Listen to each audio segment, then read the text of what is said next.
Con estas jornadas pretendemos no solo llamar la atención de la sociedad civil en torno a los derechos digitales. Creemos que cada vez más las instituciones están entendiendo la urgencia de hablar sobre esos temas y tomar una posición. Después de 4 años, cuando iniciamos, que no había nada de regulación al respecto, ni se estaban debatiendo los derechos digitales en videojuegos, este año hemos podido contar con esta eurodiputada Maldonado, que nos hablaba de las regulaciones que se están impulsando, ya no solo a nivel España, con las que contábamos el año pasado, sino a nivel europeo, lo cual creemos que es un gran avance, aunque todavía queda mucho camino por recorrer. En el informe se hace un llamamiento especial a la Comisión Europea para que evalúen más a fondo el problema de las prácticas agresivas y los diseños de juego engañosos, y que evalúe cómo regular las cajas botín o loot boxes. Que habría que hacer un trabajo transdisciplinario desde dentro de los desarrolladores de experiencias digitales, etcétera, para que puedan tomar conciencia que detrás de ese usuario hay una persona y que esa persona está enmarcada en un sistema de derechos. Hemos empezado con la mesa ciudadana del videojuego, donde hemos aunado industria, sociedad civil, academia, en torno a retos que realmente son difíciles y que realmente son incipientes en la sociedad. Creo que estamos marcando metodología de trabajo colaborativo en torno a temas que cada vez más serán centrales. A la vez hemos generado conocimiento abierto para empoderar las comunidades con Baba School de Isicano, donde jóvenes y docentes a la vez han podido aprender cómo a través de un videojuego es posible generar cultura, pedagogía y romper estereotipos. Y por otro lado, con Rafa Laguna, cómo a través del videojuego es posible construir tecnología libres. Podemos ver cómo se establece también este software como un software de referencia para la producción profesional, que cada vez está teniendo muchísimos más usuarios y muchísimo más comunidad alrededor. Por si no lo conocéis, Blood Engine es un motor de código abierto para hacer videojuegos de todo tipo. 2D, 3D, también puedes hacer programas, aplicaciones y de todo un poco. Godot incluye todas las herramientas que te hagan falta para hacer un videojuego, desde editor de mapas, animaciones, editor de código, y al ser de código abierto puedes hacer con él lo que quieras. Hemos establecido como una nueva forma de entender estas jornadas, no solo como un lugar, un espacio de debate, sino un espacio de creación y colaboración. Creo que es un punto muy interesante ver cómo partimos casi de una nada donde apenas se está trabajando el tema, a esta parte en la que ya todas las ideas y cuestiones empiezan a sentar, y esperamos que todos los pasos y todo el camino que todavía queda por hacer de cara a las siguientes esté todavía más cimentado.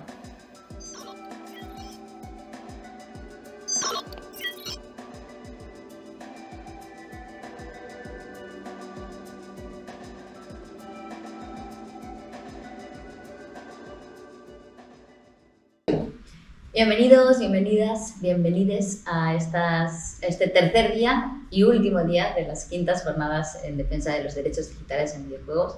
Agradecer de nuevo al Ayuntamiento, a la Generalitat y al marco de la capitalidad europea de la democracia que da cabida a estas jornadas.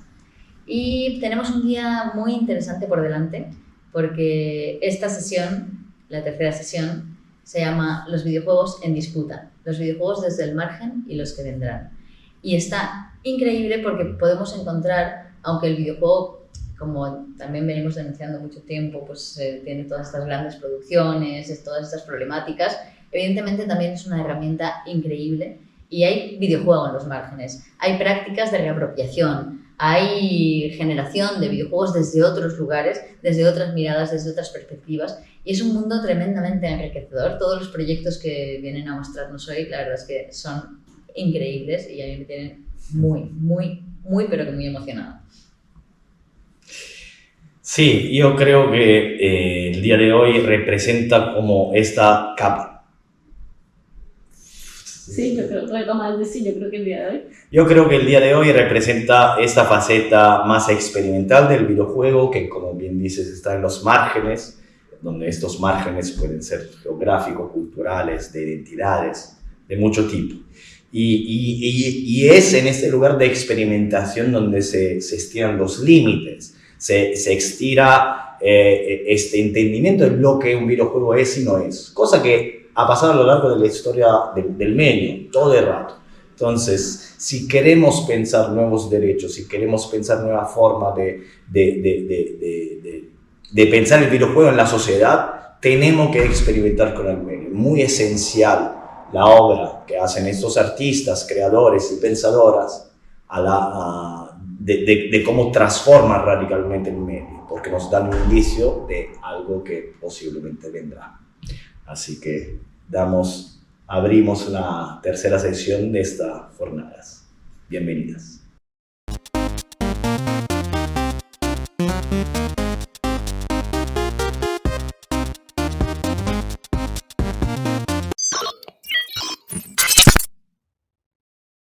Y damos inicio con esta primera conferencia, Ritmo, Secuencias, Bailes y Motores. 10 años de performance con videojuegos, de Felipe Weasson. Una gran trayectoria performática desde un lugar donde apenas hay mucha producción en este tipo con videojuegos, o sea, como muy experimental y con una gran trayectoria.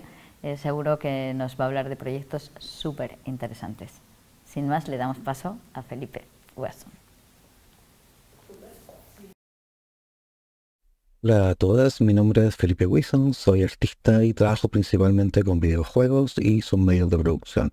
Vivo en Santiago de Chile. Antes de continuar, me gustaría agradecer a la organización de la quinta jornada de defensa de los derechos digitales en el videojuego, a Arsim y particularmente a Luca Garrúa por la invitación a participar. En esta videocharla llamada Ritmos, Secuencias, Bailes y Motores, 10 años de performance con videojuegos, intentaré dar un recorrido por trabajos que se mueven en torno a las posibilidades performáticas de los videojuegos y sus medios de producción. Los proyectos que presentaré en su mayoría fueron concebidos como instrumentos, espacios para el gameplay, como performance digital.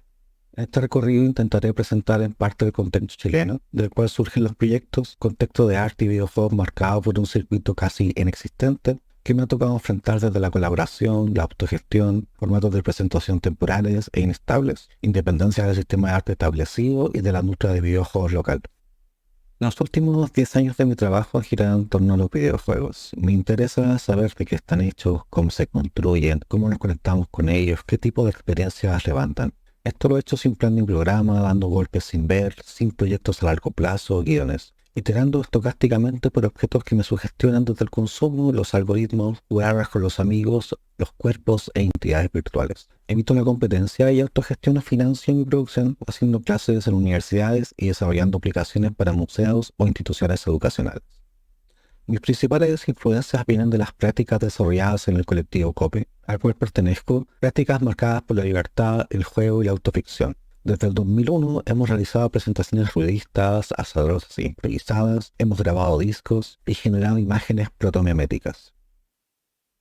Por otro lado, han marcado mi hacer docente y académico de la Universidad de Chile, como Sergio Cerón, con su acercamiento dialéctico a las materialidades, Arturo Galiceo por su capacidad fluida de moverse entre baja y alta cultura, y Cristian Nelson por su visión creativa crítica de los algoritmos y la performance digital. Nacido y creado en Santiago, me tocó vivir en el Chile de la postdictadura, marcada por la desregulación del mercado, tratado de libre comercio, el consumismo, el acceso a las tecnologías, la izquierda reformada y el régimen de la publicidad, acceso a internet y software piratas, así como también la reducción del aparato estatal y la privatización de los servicios básicos. El Chile de Dragon Ball Z por televisión abierta. Las prácticas que se mueven en la intersección entre arte y videojuegos en el contexto nacional, a diferencia de otros países de Latinoamérica como Argentina, Colombia y México, son pocas y inexistentes. Aún así, he tenido la suerte de encontrarme con artistas que incluían los videojuegos en sus prácticas poéticas, como Valeria Hernández, Valentina Maldonado y Gemma Carrasco, a quienes entrevisté para la versión de esta charla y que presentaré a continuación.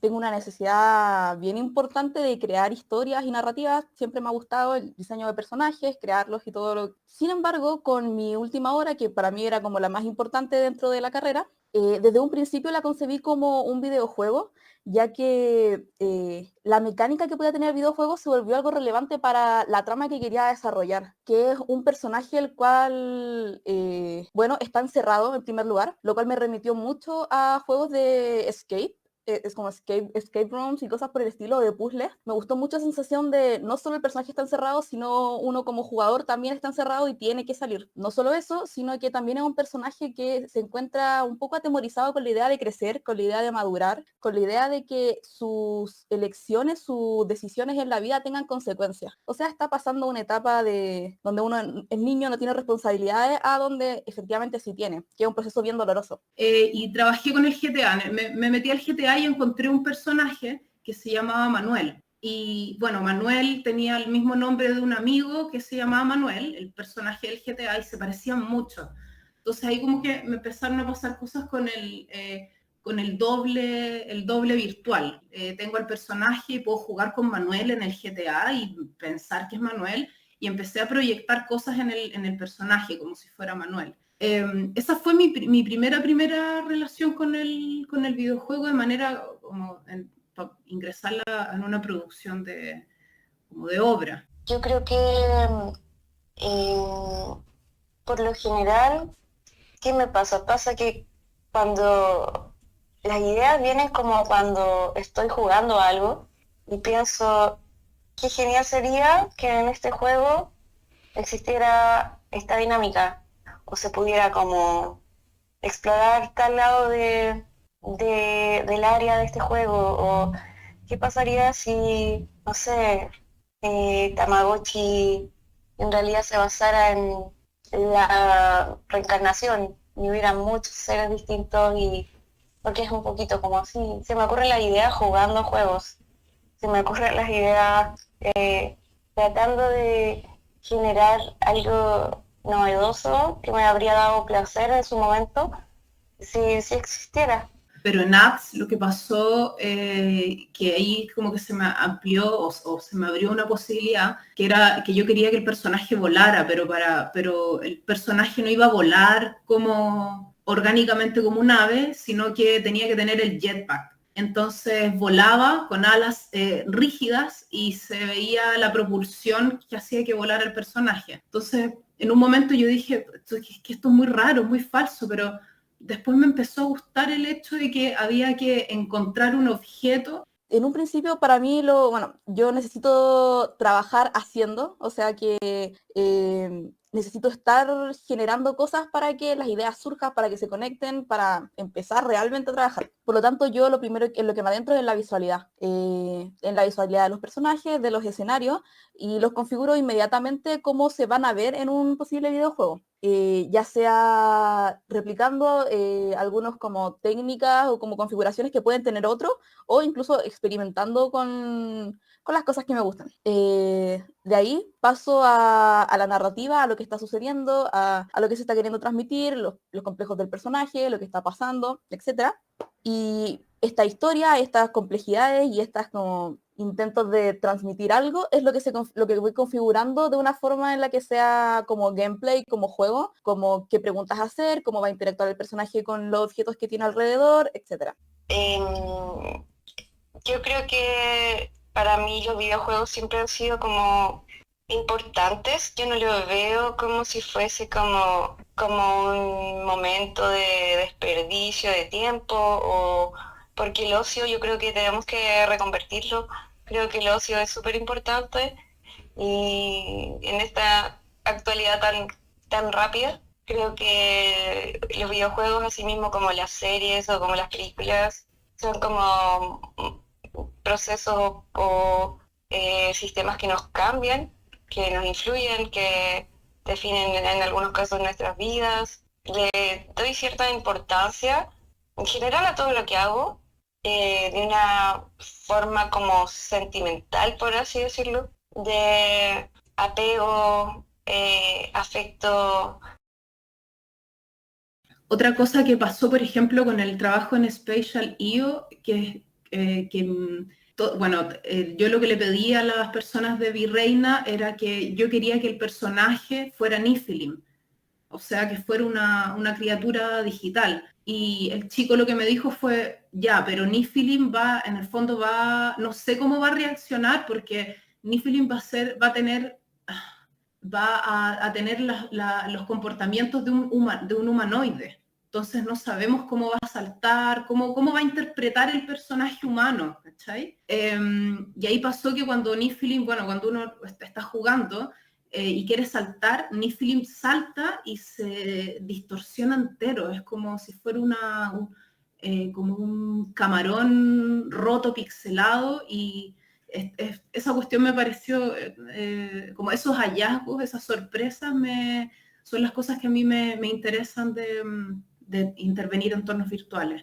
Bueno, como persona ya de los 2000, desde chica tuve un contacto bien estrecho con los videojuegos, pero siempre de una manera bien mecánica, estos videojuegos más mecánicos, más de plataforma, más de pasar niveles, level up, cosas por el estilo, netamente como diversión, ocio, y no fue hasta como más grande que tuve ahí un shock cuando me empecé a encontrar con videojuegos un poco más, que yo catalogo como experiencias, videojuegos donde se adentran en una narrativa, donde se adentran en una visualidad muy artística, incluso con muchos referentes cinematográficos, lo cual a mí desde siempre me apasionó mucho. Ahí empecé a entender y también pude consumir los videojuegos de una forma mucho más profunda, incluso más que otras obras donde sentí incluso un cambio relevante en mi manera de pensar. Esto hizo que también me apasionara para poder realizarlo por mi cuenta. Entonces, bueno, mi primera relación con los juegos viene de una lista como muy chica de juegos que venían en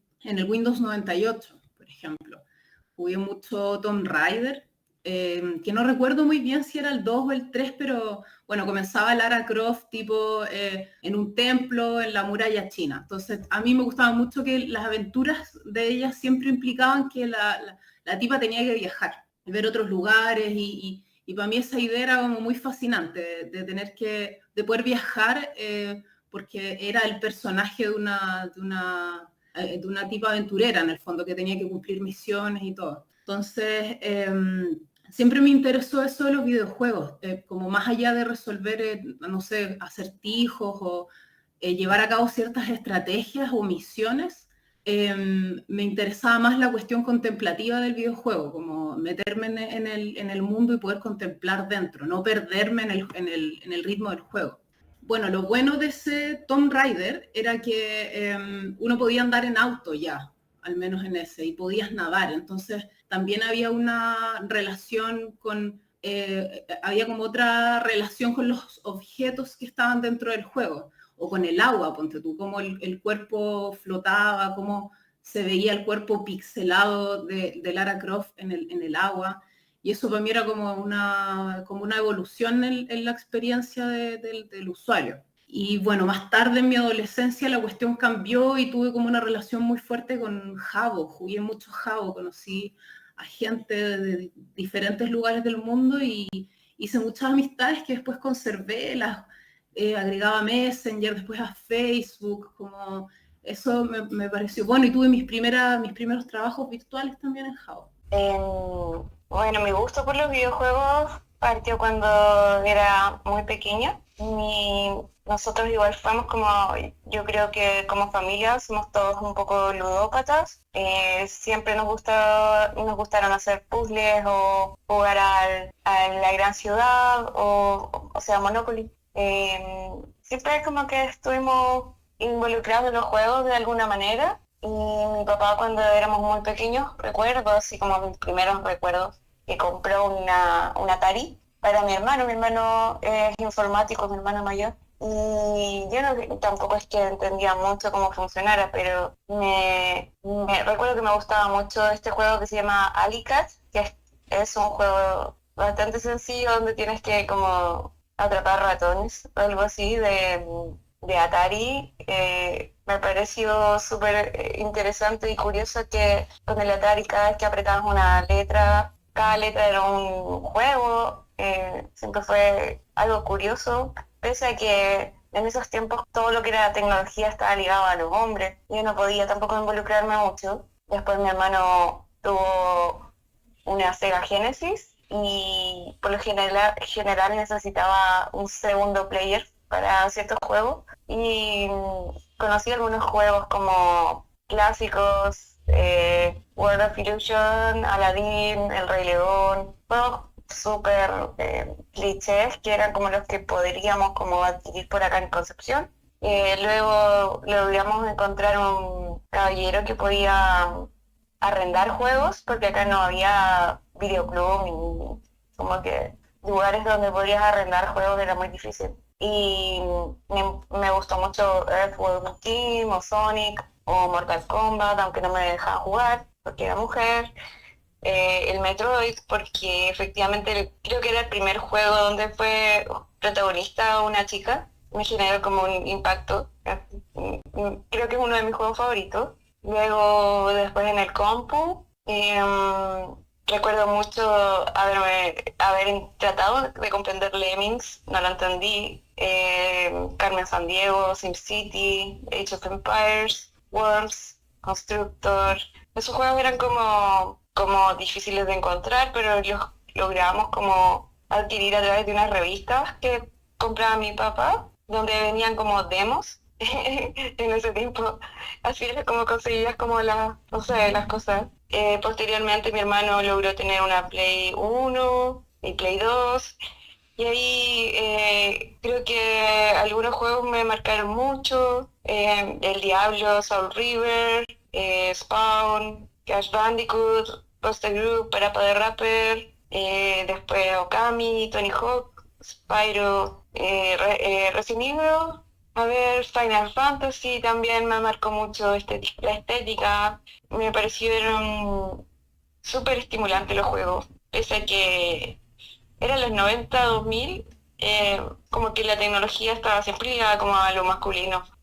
Yo siempre fui como la second player de mi hermano y creo que de ahí me fue agarrando como el gusto de juegos en general. Eso. Rosy Lake es una saga de videojuegos, es muy interesante porque fue el primer juego que me hizo ver que los escape rooms también podían tener una trama muy relevante, muy compleja, que daban ganas de seguir como investigando, sentirte como un detective dentro del juego. Me gustó bastante eso y también la complejidad que podían representar los puzzles. Este juego también se conecta con otro de mis referentes, que es David Lynch, ya que está basado un poco en la serie de Twin Peaks. Entonces el carácter lynchiano, súper onírico, confuso que puede tener, también me encantó. Otros videojuegos que fueron relevantes para lo que estaba buscando fueron tipo indie RPG, casi como, bueno, los he hecho en RPG Maker, como podía ser Undertale, Omori, One Shot, Milk Inside a Bag, bueno, y ahí o algunos un poco más experimentales como Phantom Bétula, un montón de juegos de ese estilo que podían tener eso, un carácter más indie experimental, también fueron bien relevantes. Y también tengo otros que ya son más del tipo Disco Elysium, que hay adentro a juegos también investigativos de rol, que tiene una visualidad y un arte que al menos a mí me pareció maravilloso. Y también una narrativa súper rica. Ya, y otro juego que también fue bien relevante fue el Other Wilds, que fue un juego que también me demostró lo hostil que podía ser jugar un videojuego aparentemente no hostil. Supongo que podía abarcar muy bien la soledad y esa forma narrativa que tiene me apasionó bastante. Vi que habían estas personas trabajando con el GTA o con motores de otros videojuegos que intervienen, los modean y bueno, ingresan modelos como que no tienen que ver necesariamente con lo que la gente ha visto. O sea, digo, no sé, los trajes, los uniformes de la policía de acá, los buses del Transantiago, como los GC de los noticiarios. Y cuando vi eso, bueno, no sé, a mí como que me explotó la cabeza porque pensé que me pareció muy atractivo la idea de simular a actores o cuestiones que ya estaban pasando, porque en el fondo eran simulaciones de videos muy virales, en donde solo dejaban el sonido del video viral y el resto era una reproducción, una simulación. De los antiguos, yo creo que podría ser Osamu Sato, es un gran referente porque él era diseñador, era músico, partió haciendo un disco ambient que se llamaba Objectless, creo, como sin objetos, y tiene una forma de dibujar muy particular, una persona que no necesariamente es del área de los videojuegos haciendo videojuegos. Eso siempre me ha gustado, como no necesariamente ser músico y hacer música. Creo que hay un punto de inflexión de lo que es como más docto o más tradicional Este es uno de los primeros referentes que tengo, es alguien que sigo, que conocí por Instagram, es de Inglaterra, si no me equivoco, pero esta persona, bueno, tiene como muchas influencias de juegos como Dark Souls o Silent Hill. A mí me interesan mucho los procesos creativos de este personaje. Él construye como siempre está construyendo piezas 3D y está modelando para videojuegos, pero también trabaja mucho con moda, ha hecho desfiles virtuales. Bueno, él está todo el rato construyendo personajes, entonces me gusta mucho, yo disfruto mucho viendo las texturas de los videojuegos, como que es una cosa que me podría quedar pegada mucho rato viendo agua, viendo materiales, viendo físicas, y él trabaja mucho en eso, entonces para mí es muy placentero ver cómo trabaja las materialidades y las texturas. Encuentro que es como una persona bien talentosa. Bueno, este es uno de mis referentes instalativos. La verdad, a mí me interesa mucho lo que hace Rathman con... me interesa mucho el diseño espacial de Rathman y cómo se maneja con el cuerpo del espectador observando sus trabajos. Esa es como una de las cosas que más me rayan mucho de él, y siempre estoy viendo espacios que él está construyendo, aunque ahora más que nada se maneja mucho más con inteligencia artificial, está como trabajando mucho con eso, pero él construye muchas fantasías en torno a sus videos, en torno a cómo la gente los tiene que visualizar, y conduce esa experiencia, y eso a mí me parece como muy, muy fascinante en el fondo, porque creo que es muy importante alejarse de estos métodos clásicos, de estas formas clásicas de ver imágenes en un monocanal, y trasladarlas al espacio de manera más tridimensional. Bueno, la otra persona que me interesa mucho es Peggy Wesh, que justamente tiene un trabajo con Tomb Raider, con el juego, y es un mediometraje en donde ella trabaja con apropiaciones del videojuego. Entonces, cuando yo vi el trabajo de ella, como que hay varias cosas que caché que no había, de las que no me había dado cuenta cuando jugaba Tomb Raider, que era un poco como el cuerpo femenino, cómo era de voluptuosa ella, pero desde un nivel más pixel, porque además también habla de la muerte. O sea, como hay una seguidilla de muertes de Lara Croft, en donde además, o sea, como que la tipa está tan sexualizada y tan erotizada en el videojuego, que hasta la misma muerte y el gemido que ella emana cuando muere es una cuestión como muy sexual. Entonces, eso solamente uno lo puede ver a partir de la repetición. O sea, de la repetición de ella muriendo una y otra vez. Entonces, bueno, tengo otras referencias que son el Pierre Hughes, que a mí me tocó editar un trabajo de Pierre Hughes cuando era como bien chica. Le hice como unas correcciones de color a este personaje de PlayStation. Y ahí recién conocí su trabajo, y me pasó que yo soñaba con ese personaje, soñé mucho, porque le hice corrección de color capa por capa, entonces sentí que como que llegué a tener una especie de relación con la figura virtual. Y me pasa eso, que creo que él tiene una cuestión bien certera cuando quiere que el usuario o el espectador empatice con estos personajes.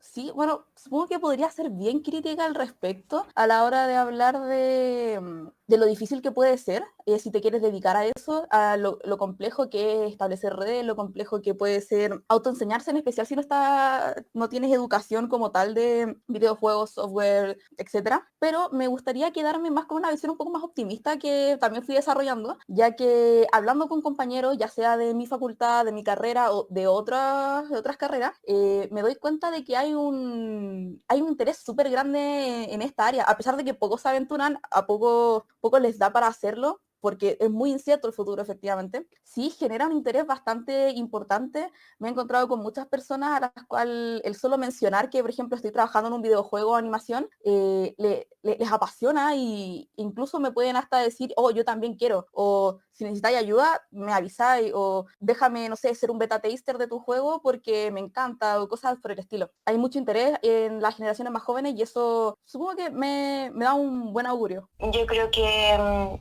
los latinos tenemos mucha necesidad de indagar en estas áreas en general, ya sea videojuegos o arte, o mucha necesidad también de autoconocimiento, de descubrir quiénes somos, porque somos como, en muchos casos, como que tenemos una identidad, particularmente en Chile, bastante nublada. Creo que de verdad es una necesidad de buscar su identidad y buscar qué nos pertenece, qué es lo que nos hace ser nosotros como chilenos o como en este contexto como globalizado que me parece bastante extraño. Ya sea con el arte y los videojuegos, creo que independientemente del medio siempre estamos tratando de no sé si definirnos, pero encontrando algo que estamos buscando todo el tiempo, como una identidad o un rollo personal que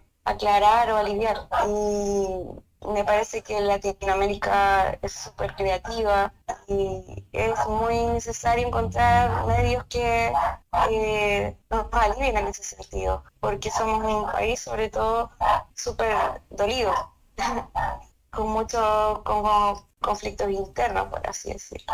Bueno, yo sinceramente conozco a pocas personas y pocos circuitos latinoamericanos donde se trabaje con videojuegos. En particular acá en Chile, no quiero nombrar a personas, igual tenía un par de personas anotadas importantes, pero me da cosa que se queden otras debajo, pero contadas así con los dedos de una mano, gente que conozco que trabaja en esto.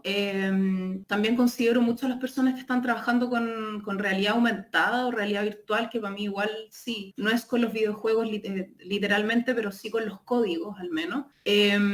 Pero también veo harta cultura de videojuego en artistas como que no necesariamente ocupan el software o el formato o la apropiación, sino que códigos específicos, como códigos de animación. Lo que sí me parece relevante es que hay gente escribiendo sobre estos artistas.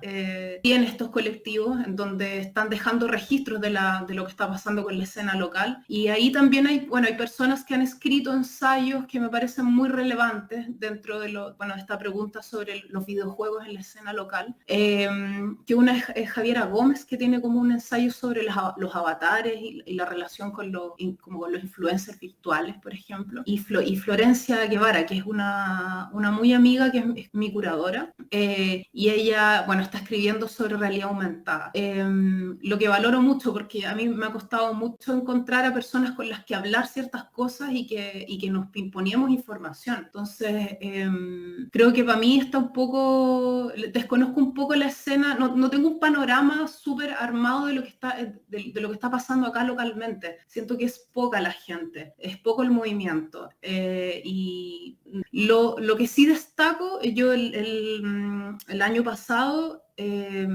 a través de mi página web se acercaron personas de Colombia que están trabajando con entornos virtuales, sí los mencionaría como parte de lo que yo conozco dentro del contexto más ya Latinoamérica, que son Virreina, y son personas que, con las que yo hice una residencia digital y me tienen alojada en la página web. Y lo interesante es que ellos trabajan con el entorno rural como eje curatorial. Entonces, es bien particular porque en general, no sé, creo que los videojuegos están bien asociados a la metrópoli, como al flujo y los movimientos que hay en lugares con alta tecnología, pero ellos trabajan siempre desde el contexto rural y aparecen otras imágenes, aparecen otras texturas, otros diálogos con el paisaje y con personas del campo. Entonces, como es fuerte ese cruce entre la tecnología y el campo.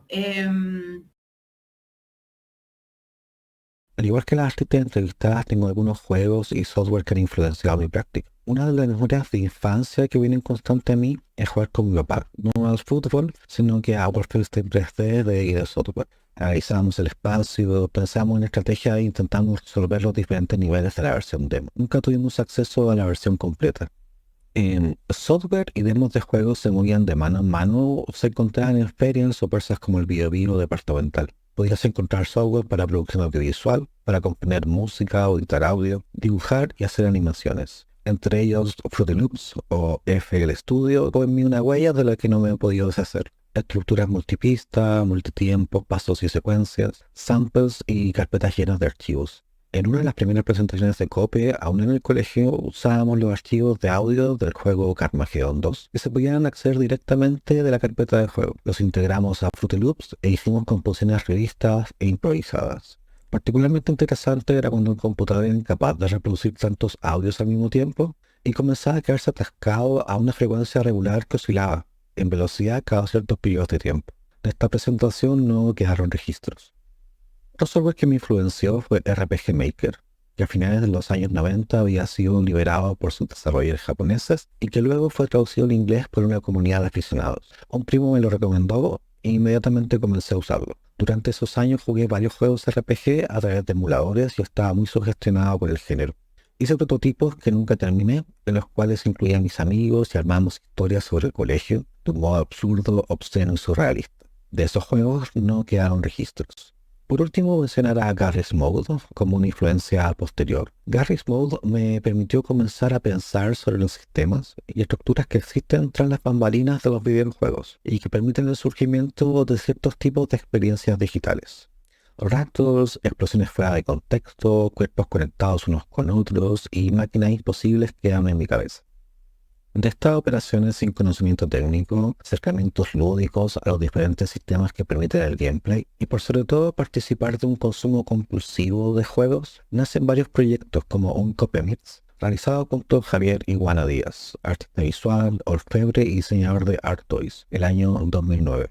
En el proyecto realizamos modificaciones de sonido, texturas e imágenes del videojuego Unreal Tournament 2004.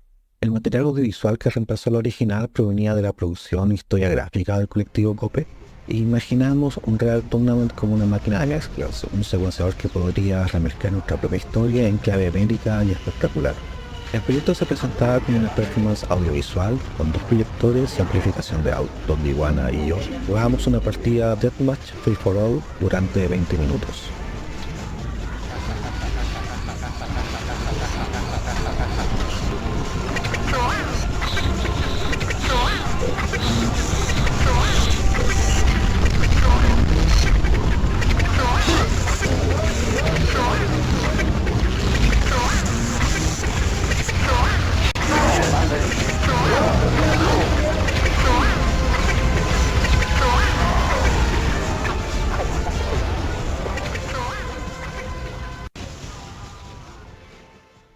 Un Copemix inicia una serie de trabajos que se ido desarrollando hasta las fecha. Proyectos que se mueven entre los videojuegos como objeto de consumo, objetos de diseño, objeto técnico, la performance del jugador y la improvisación audiovisual como forma de presentación.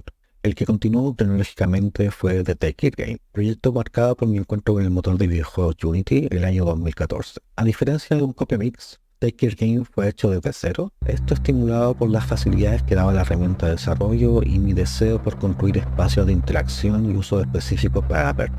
Take It Game continuó como un Copemix girando en torno a los videojuegos como una máquina de remezclas donde se cruzaban e integraban elementos apropiados de otras producciones, como un mapa del videojuego Dark Souls, un modelo de un B&B o la banda sonora del primer Donkey Kong. El desarrollo de Take It Game tomó desde el 2014 a finales del 2017 y funcionaba de forma modular, permitiéndome en cada presentación agregar o quitar partes o experimentar nuevas secciones. Las presentaciones en vivo duraban entre 20 a 30 minutos.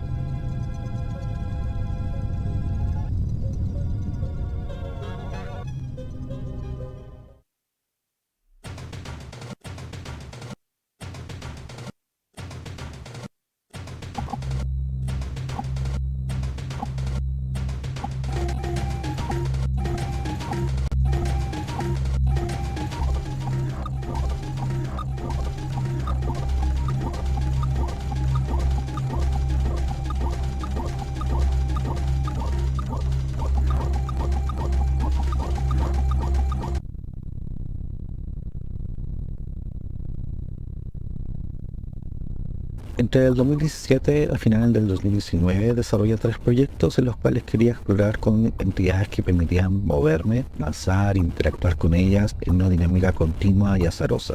En estos proyectos seguí pensando en la relación entre videojuegos y mezcla. Los diferentes sistemas y entidades se estructuraban como secuenciadores lineales, con red que reproducen audio apropiados de programas de televisión nacional como Aventuras 4x4 o parte de la discografía de Cope, o audio registrados en el estallido social del 2019 en Chile.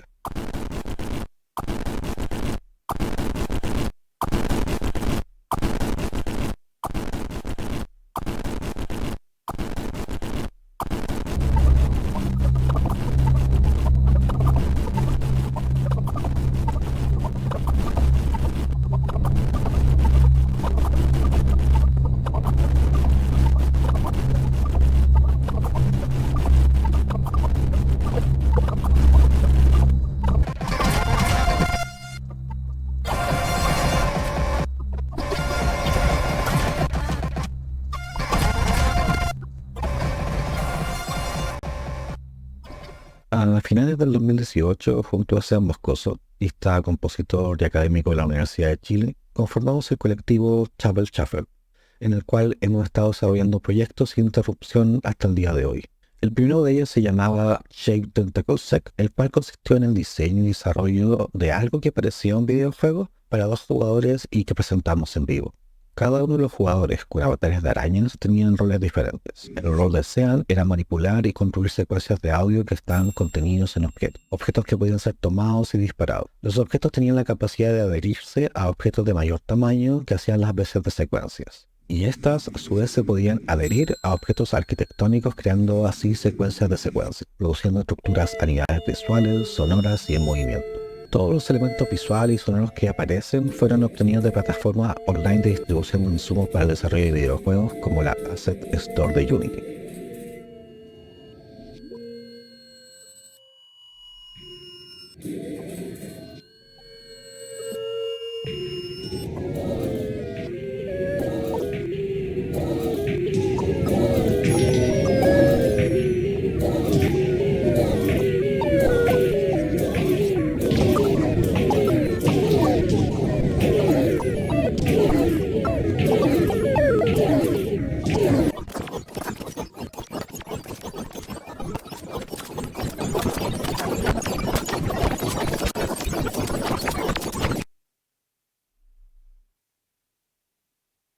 Siguiendo la misma línea, pero esta vez integrando por parte de Sean Lightcoding, música desarrollada desde la programación en tiempo real usando software Sonic P, surge el proyecto Atom Sec, compuesto por un videojuego diseñado a partir de escenarios de videojuegos de los 90, en el cual juego con secuencias estructuradas como nodos interconectados por los cuales el tiempo fluida, activando pulsos representados por objetos. Los pulsos que enviados a Sean y registrados por Sonic P activaban sonidos de percusiones digitales. En la presentación, la señal visual del juego y Sonic P se cruzaban dialogando e interrumpiéndose entre sí. Para todos aquellos que hoy lloran la noche, para quienes se niega el día, para quienes es regalo la muerte, para quienes está prohibida la vida, para todos la luz, para todos todo.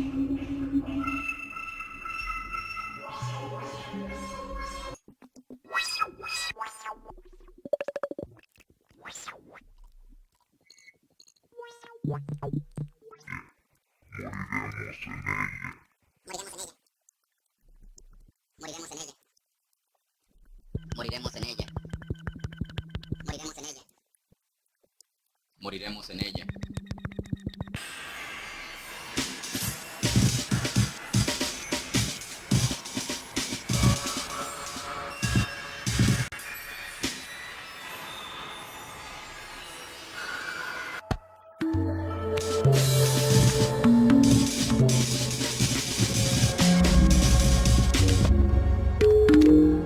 Continuando la línea de videojuegos, secuencia, game object y sonidos, desarrollé Split Fruity, mi primer acercamiento al uso de la realidad virtual para diseñar experiencias y espacios performativos. En ella, con un avatar de cabeza de fruta y guantes de motorista, extraídos del plugin de desarrollo SteamVR, interactuaba con objetos provenientes de la tienda de Asset de Unity, creando sonidos y controlando un secuenciador circular de múltiples niveles, activado por elementos volumétricos extraídos de los muros del espacio. El espacio es el escenario de la cinemática inicial del primer Super Smash Bros. Y sus texturas se iban reemplazando por las de los objetos al ritmo de la secuencia.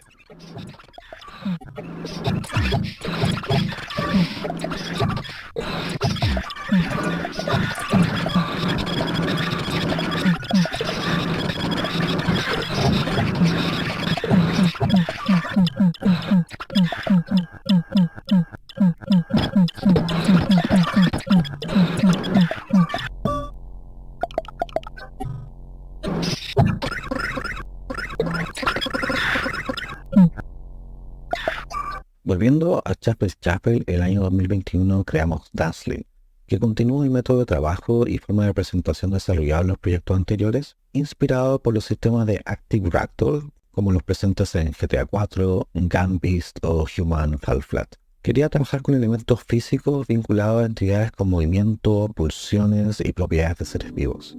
Imagina estos seres vivos como organismos unicelulares que eran capaces de reproducirse, conectarse y morir. Conectados unos con otros, pulsaban al unísono, permitiendo moverse en un conjunto. Al morir, aumentaban de tamaño y se volvían objetos estáticos. Los pulsos generados por las entidades eran enviados al sistema que SEAN estaba programando, creando conjuntos de secuencias sonoras controlando sus temporalidades y velocidades.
Sugestionado por los videojuegos de automatización como Factorio, Satisfactory y Mindustry, en los cuales hay que movilizar a través de cintas transportadoras materias primas extraídas de planetas alienígenas, y esto mezclado con mi interés en las relaciones performáticas corporales con la realidad virtual, hizo surgir en parte Ofuscación el año 2022. En la performance digital, SEAN envía una serie de cadenas de caracteres por medio de una red local y yo las recibo una a una a través de una línea transportadora abstracta y gráfica que aparece desde una cabeza líquida. Estos caracteres se mueven a través de uno de los cuerpos que ocupo como avatares, el otro cuerpo controla el flujo y el recorrido de las líneas transportadoras.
Durante el año 2022 y 2023 continué trabajando en proyectos que se movían en torno a la realidad virtual, el cuerpo, espacios virtuales y objetos. Entre ellos están Untitled, y Stepclones, presentados durante el año 2023, en los cuales creé un sistema que me permitía hacer múltiples copias de mi avatar, copias que reproducían mis últimos movimientos antes de su creación. En el primer caso, los clones luego de ser creados se veían afectados por un cambio de escala. En el segundo, los clones cuando eran tocados por otro emitían sonido generando secuencias sonoras.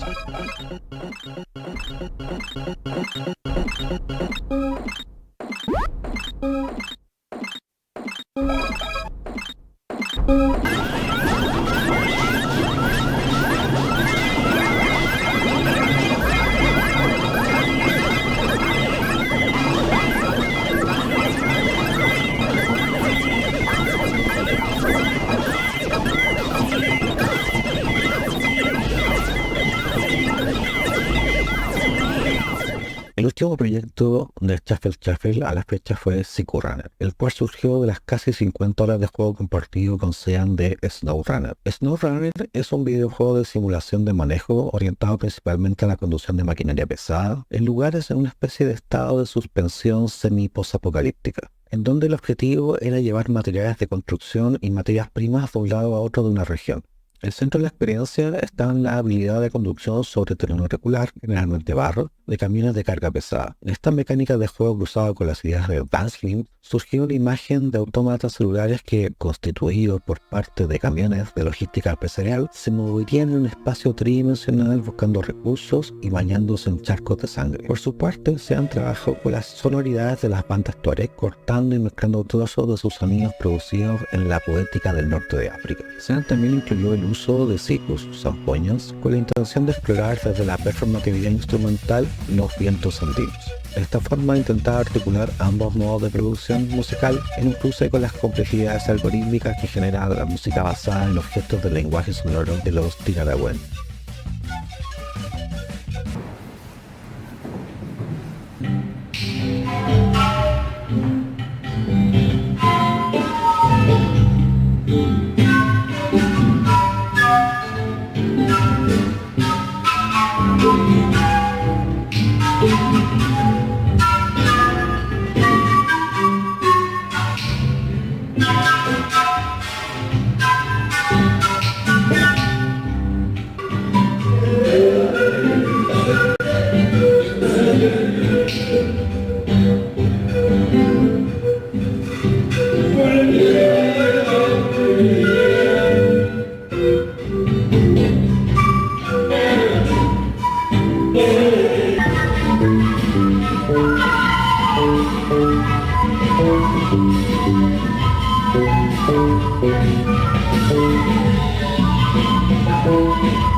Luego de más de 15 años trabajando con videojuegos, habiendo visto pasar el auge de la relación entre arte y videojuegos entre el 98 y el 2010, para luego observar la eclosión de juegos independientes del 2014 en adelante, que concluyó un espacio común para prácticas artísticas y otras más cercanas a la lógica del mercado, donde entraron otras voces y relatos que por más de 20 años la gran industria de los videojuegos había negado y omitido. hasta los últimos 5 años, donde aparecieron videojuegos experimentales desde las prácticas performáticas, el uso de tecnología a nivel usuario, inteligencia artificial e hibridaciones mediales de todo tipo. Creo que el medio, en sus diferentes circuitos y alcances culturales y sociales, sigue siendo un espacio en disputa, como lo plantea el teórico Luca Carrúa, la política ideológica de género y visión de mundo, donde a veces, cooptado por grupos intolerantes, algunos identificados como gamers, podemos perder de vista las posibilidades críticas y creativas de un medio que se ha colado de forma invisible en cada interacción, en redes sociales, la navegación y búsqueda de información, transacciones de todo tipo y el surgimiento de la inteligencia artificial. Por último, decir a las interesadas e interesados en mi trabajo que lo pueden encontrar en felipeweasson.info o en Instagram y YouTube con el nombre copfw. Muchas gracias por su atención. La verdad es que me ha impresionado el formato. Creo que he hecho algo que nunca había visto antes y que me parece súper bonito, que es directamente darle voz a sus referentes. O sea, la gente cita a sus referentes, pero acá directamente nos las entrevista y nos muestra como pues todo el proceso y las formas también que tienen sus referentes experimentales, que además son mujeres, que es muy bonito que les dé este espacio y esta voz en lugar de hablar por ellas. Entonces me parece increíble que este formato haya dado cabida aquí. También el nivel de trabajo, de edición, para poder mostrarnos todos sus trabajos es impecable. Y me parece como muy interesante algo que mencionan los tres, porque parece casi una conferencia a tres voces, que es esta necesidad de experimentar con el videojuego como una cuestión de identidad. Como no solo que tiene que ver con que igual los videojuegos no te representan del todo, sino que la propia experimentación es una forma de investigar sobre tu propia identidad y cómo se construye también la identidad en esta forma de romper el juego, de meterle mods, de modificarlo, de empezar a utilizarlo para tu propia expresión, ¿no? Cómo son herramientas de expresión y al final son herramientas de expresión y identidad. Entonces creo que esta reapropiación artística ya no es solo dar una voz, sino también estar generando una identidad individual y colectiva que se genera también de forma compartida a través de estas intervenciones que se hacen en los videojuegos para poder dar tu propia voz. Entonces, bueno, creo que de esto me quedo con esto, me parece como lo más interesante. Evidentemente todos sus proyectos están increíbles, son muy locos y seguro se lo pasó súper bien haciéndolos, porque creo que todos nos hemos pasado muy bien viéndolos. Pero creo que justo esta transformación necesaria, casi como un mandato, de necesito intervenir esto para poder encontrar mi voz ahí. Y bueno, al final pues muestra que los videojuegos son más que ocio, son ya también una cuestión de construcción. Sí, Felipe Weasson y sus referentes representan esta segunda oleada de generación de artistas que emplean el videojuego como materia prima de creación, ¿no? Y claro, como increíble ver cómo personas que se han criado con el medio tengan esta necesidad estructural de experimentar con ello, ¿no? Como forma de sentirse completos, ¿no? Y algo muy presente en Latinoamérica, pues nosotros hemos mapeado parte de esta producción incipiente en Latinoamérica con el Gameart, en nuestro catálogo Gameartopía, y Felipe Weasson y sus referentes representan un gran ejemplo, ¿no? De esta necesidad de experimentar que existe en estos territorios. Sobre todo donde hay menos producción, ¿no? Quizá también es llamativo que quizá la producción, como no te representa tanto, hay una necesidad más también de expresarte a través de este medio que no te está representando o que te está dejando fuera. Totalmente.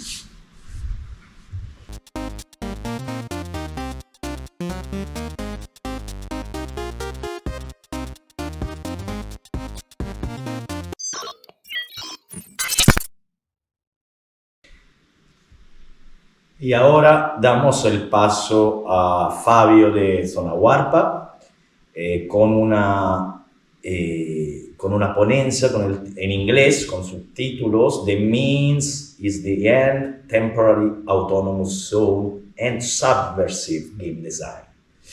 Fabio es un activista lúdico, una de las cuerpas y de las cabezas detrás de este festival nómada itinerante que se llama Zona Huarpa, de lo cual un poco nos hablará ahora en su ponencia. Y básicamente explora cómo el uso de la libertad como medio nos ayudó a organizar un evento capaz de reflejar la realidad del diseño subversivo de juegos. Vamos a escucharlo. Hello everybody, my name is Fabio Bortolotti. I also go by Kenobit as a Game Boy musician, but this is not the point. I'm here to talk about temporary autonomous zones, the concept that the end is the means, and in the meantime I will also speak a little about Zona Huarpa, which is a festival we organize in Italy.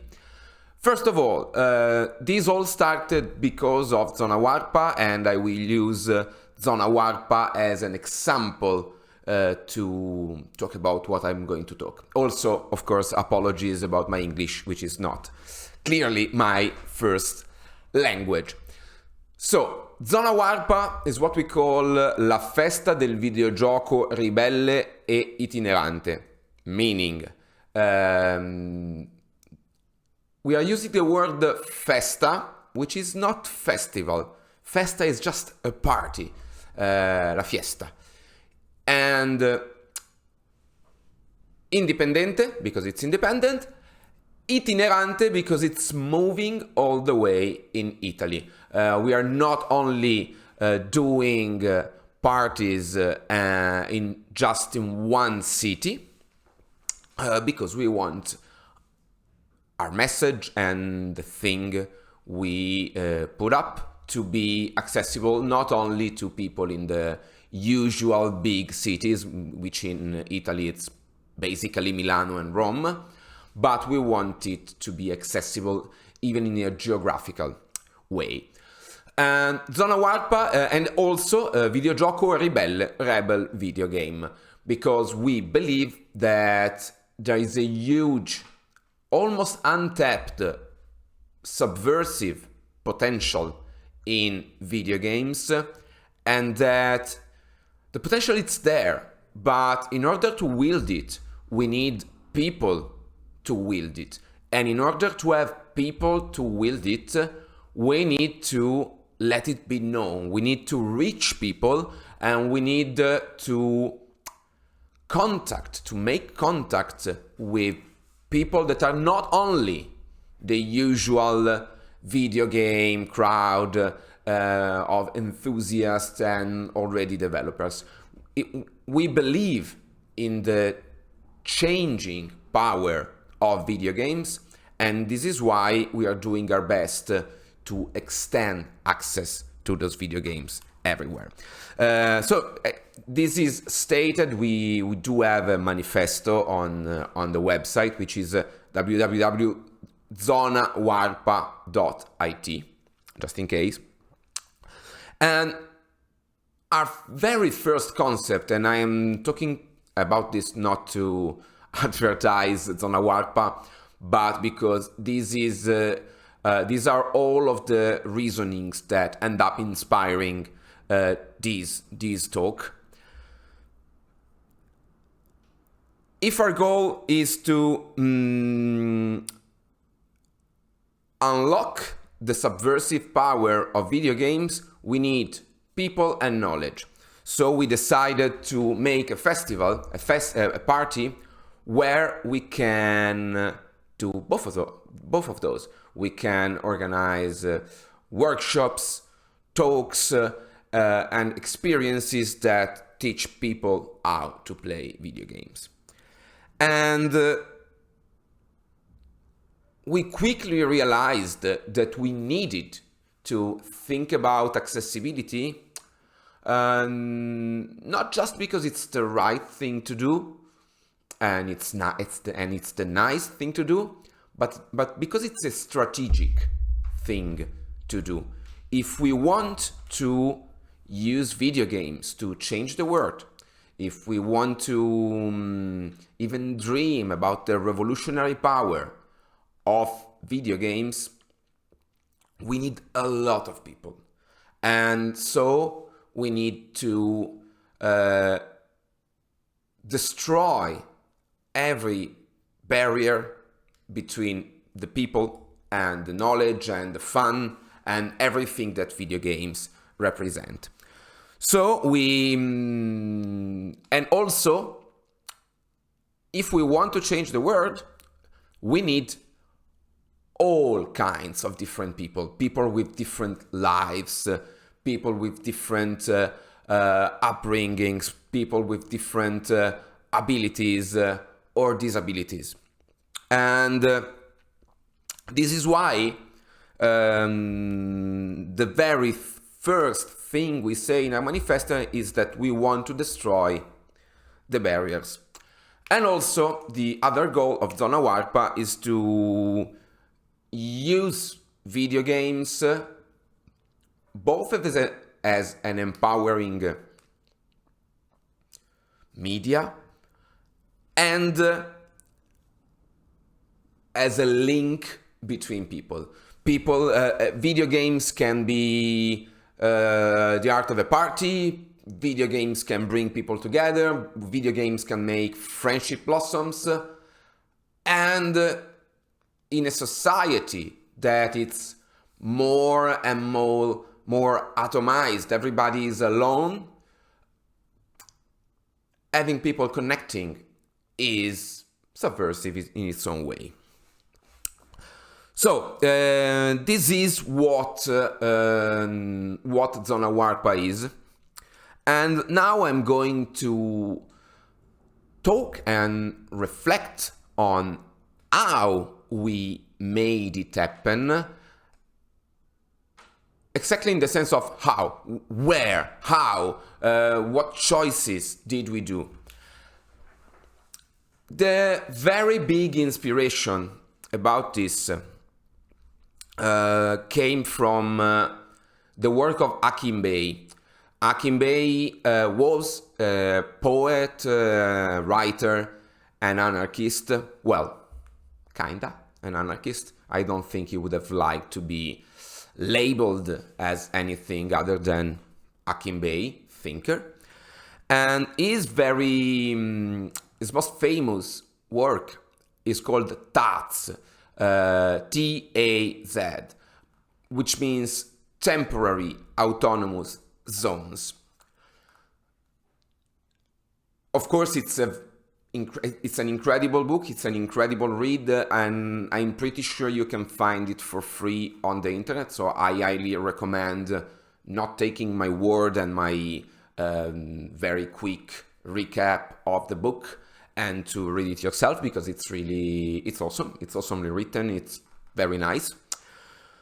What is a TAZ? A temporary autonomous zone is, although the book very clearly avoids defining exactly what it is, the concept is that a temporary autonomous zone is a bubble of utopia. It's a moment in space and time where the laws of the state and the usual workings of society and capitalism stop working for a while, because all of the people in the temporary autonomous zone think the same way, or at least are united behind shared ideals. And this temporary autonomous zone is a necessity, meaning, I don't know about you, but sometimes living in the real world feels like gasping for air. Like we need money, we need to go to work, we need to compete.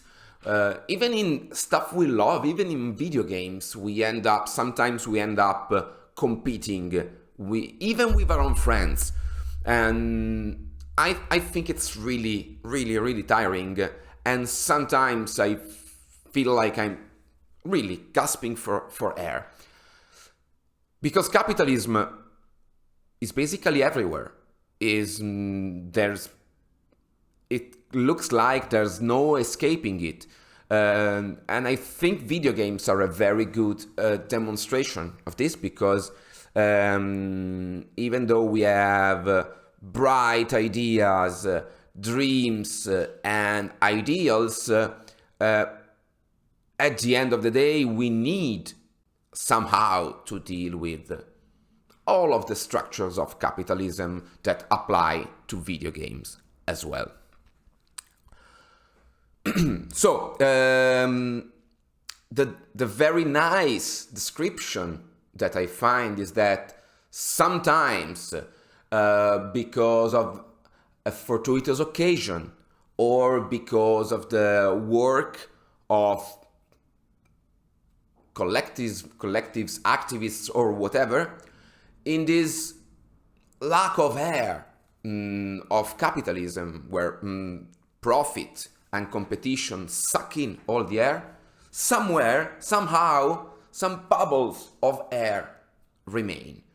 And we can briefly inhabit these bubbles of air, make them our own, and, let's say, make a party. Make a party where everybody feels happy and safe, and a party where we see the world we would like to see. Because everybody is acting like utopia is not something at the horizon, but like utopia is the present, is a way of thinking. This might sound just idealistic or just hopelessly romantic, but in the theory of Akínbé, which by the way led to the huge, what was at least inspired the huge scene of free parties and raves in the 90s and more. There is one concept. What happens when this bubble bursts? Because a temporary autonomous zone might be a free party, might be a squat, might be a picnic, might even be a dinner party. What happens when that bubble of utopia bursts and we find ourselves in the same usual world? Well, according to Akínbé, and to me, our biggest problem is that we do not believe in utopia anymore. And we are so alone sometimes that it's very easy to forget that we are not actually alone, that there's many people in our same condition. And if we speak and talk and reach out to people in our same condition, maybe we can find a collective conscience and work together, help each other, resort to mutual aid, and maybe, make a revolution. The idea is that since the temporary autonomous zone has the shape, let's say, of utopia, even when it's not there anymore, even when it's gone, you that attended that moment in space and time where everything was right, everything was like we would like it to be. I like to use the word utopia as a current word. Utopia is a way of thinking and not some very distant and abstract thing. When the bubble bursts, you experienced that utopia. You experienced that social friendship. You experience that closeness with a person you may not know before, but now they're friends. And when it's not there anymore, you are a different person, because you now know in your head, in your experience, that we can live in a utopic way. We can all respect each other. We can all erase all of the injustice. It's possible. It's like an hello world, a proof of concept, if you want. And by seeing the potential change realized, even briefly, you start believing again in change. And also, it's really nice to think that besides believing in utopia, in change, and in everything, by the mere act of partying, of being together, of being happy together, we can turn strangers into friends, or, allies.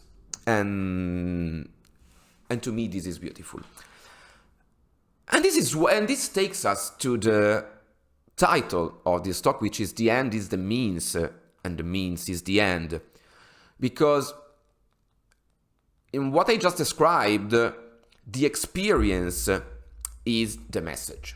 And of course, the experience in itself carries knowledge in the form of workshops, in the form of talks and stuff exactly like this one. But the whole experience is a message in itself. Like, everybody is free, nobody's the boss, nobody is is resorting to violence, everybody is welcome. So when we started organizing Zona Warpa, which as I'm recording this, is about to have a big party in Milano on the 21st and 22nd, and it will close the second year of Zona Warpa. So I'm very happy and also excited and also kind of busy and freaking out, but that's part of the beauty of it. But when we started developing the concept of Zona Warpa, we tried to think about the means. And we realized that it's really hard, if we want freedom, it's really hard to reach freedom if we do not act like free people. It's really hard to strive for inclusion if the things we do and the choices we made exclude people. And so all of our goals, which is destroying the barriers, unlocking the subversive power of video games and having people get together, these all became part of our modus operandi, if you want. So, if the end is the means, I want everybody to be able to enjoy it. So, we thought a lot about accessibility. Well, let me rewind a little, because before speaking about accessibility, I want to speak about the spaces themselves. Zona Warpa has been organized only in squats, occupied spaces and social spaces and self-managed places, posti autogestiti, l'autogestione. And this was not a random choice. this was a choice we made because we knew that in spaces that are already striving for freedom and equality, and bear in mind, every space has its problems, no space is perfect. But we realized that organizing in spaces like that, already striving for freedom, would have been a great starting point. Also, it allowed us to think about money in a different way, which is not how can we make money out of this, but how can we make this party so that everybody can come. And by organizing this in free spaces, we managed to do just that.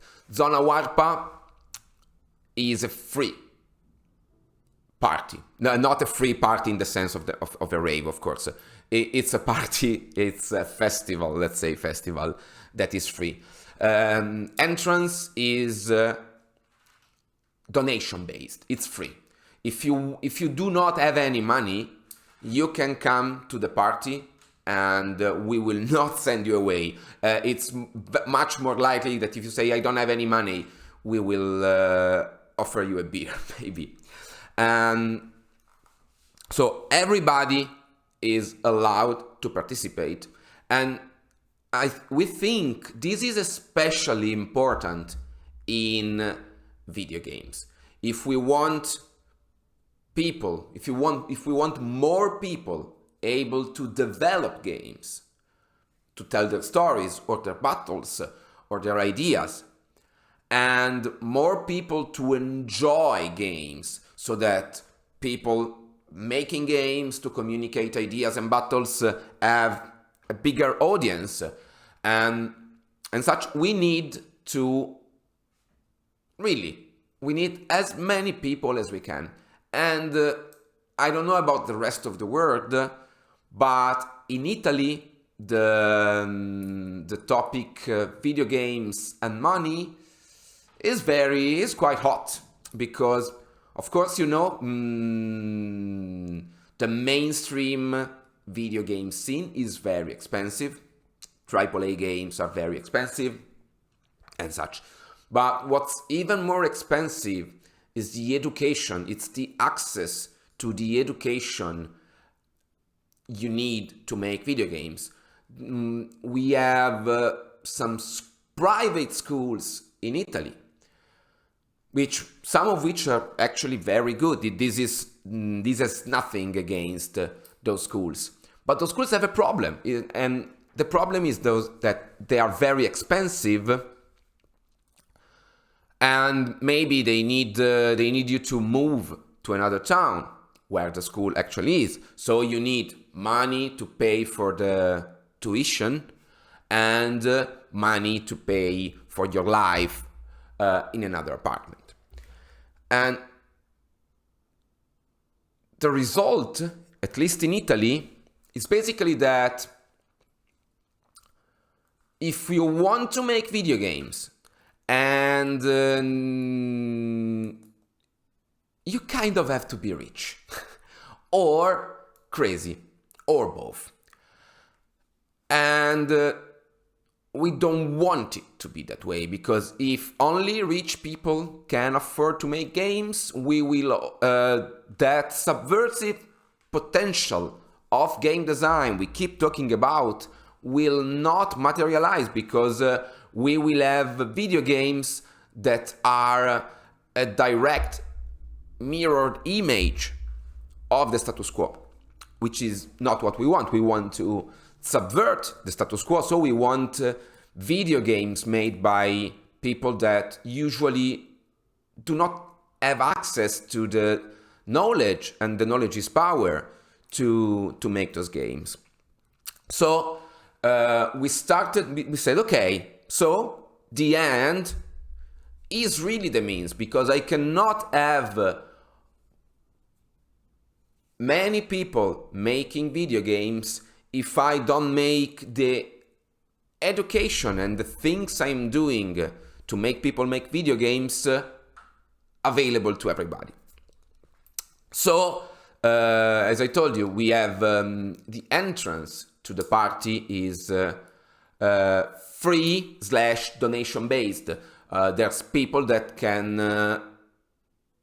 people that do not have any money, and they're free to come, but there's for every person, and this is something very nice that we've observed in these first 2 years of the party, that for every person that says, I don't have money, or I prefer not to spend money right now, there's 3 more people that can spare some more money and say, okay, your suggested donation is €5, here's 10, I don't need any change back.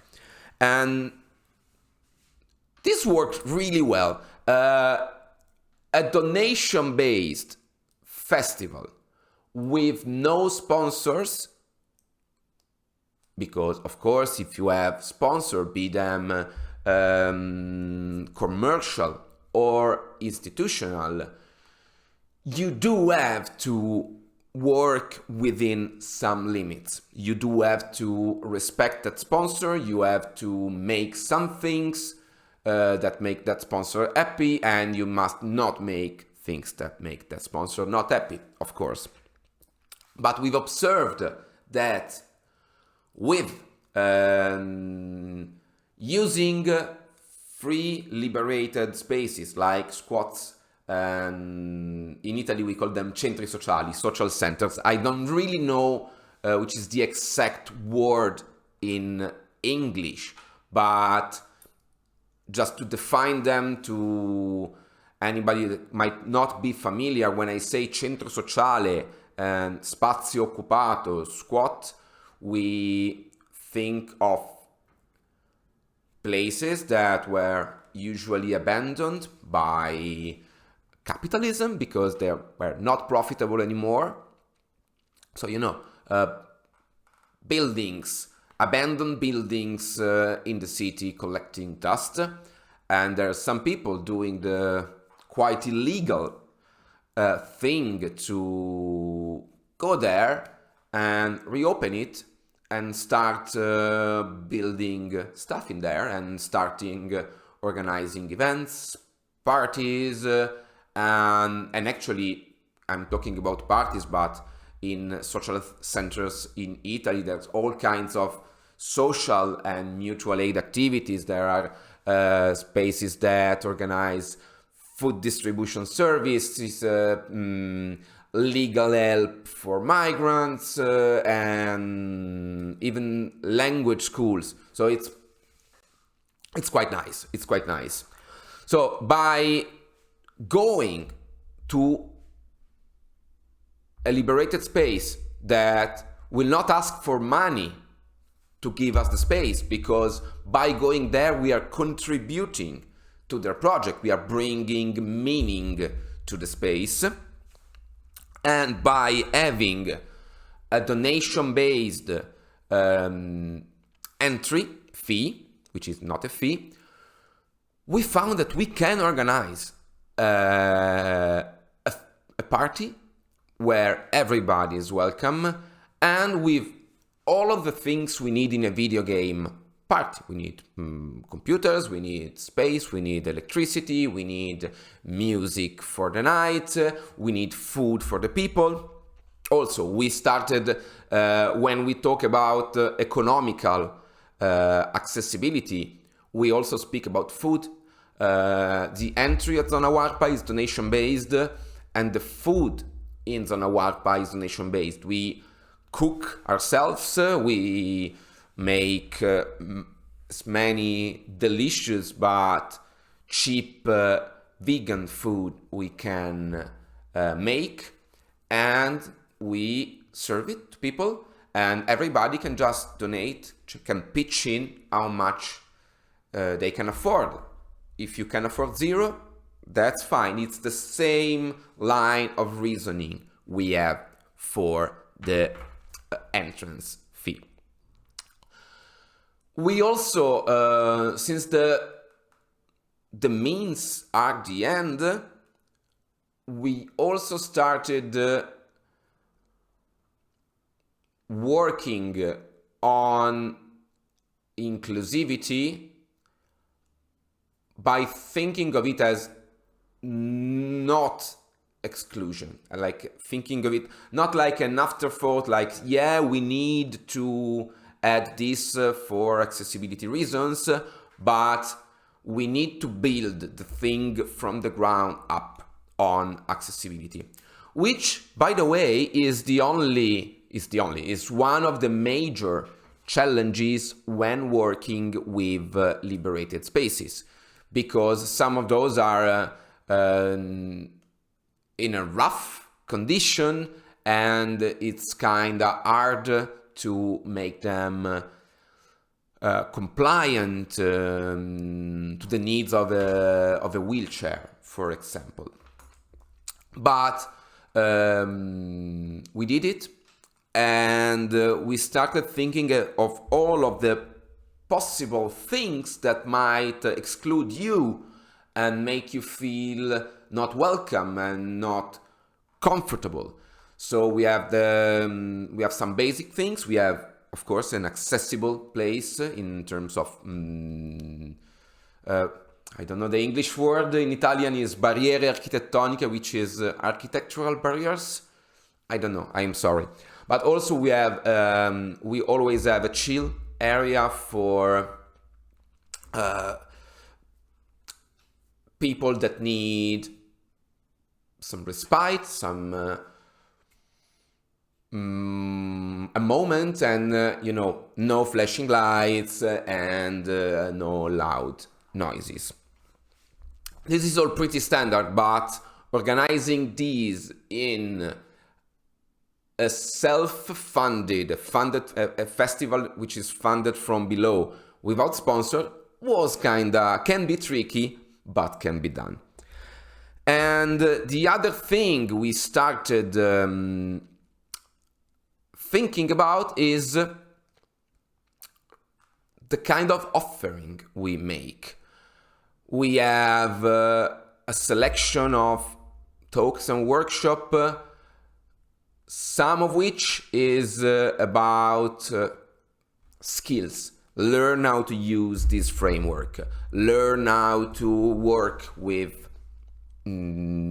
Git or stuff like that. I'm not a developer, so I don't know about it. And also,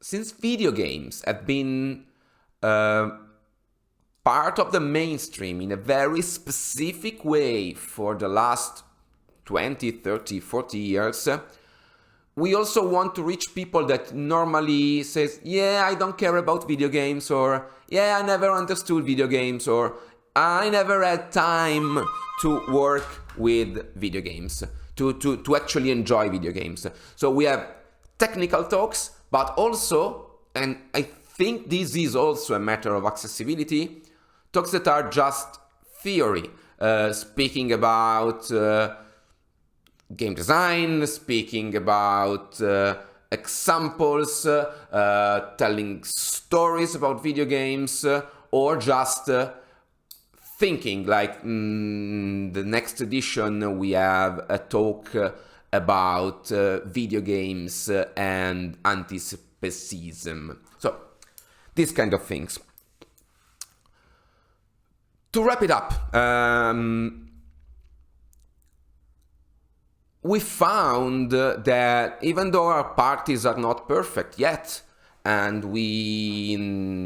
every time we do something, we learn about new things that we can do better, by putting freedom and respect, and freedom as in, not as a general concept, but like everybody attending is free, as in freedom is not personal property, but it's a collective good.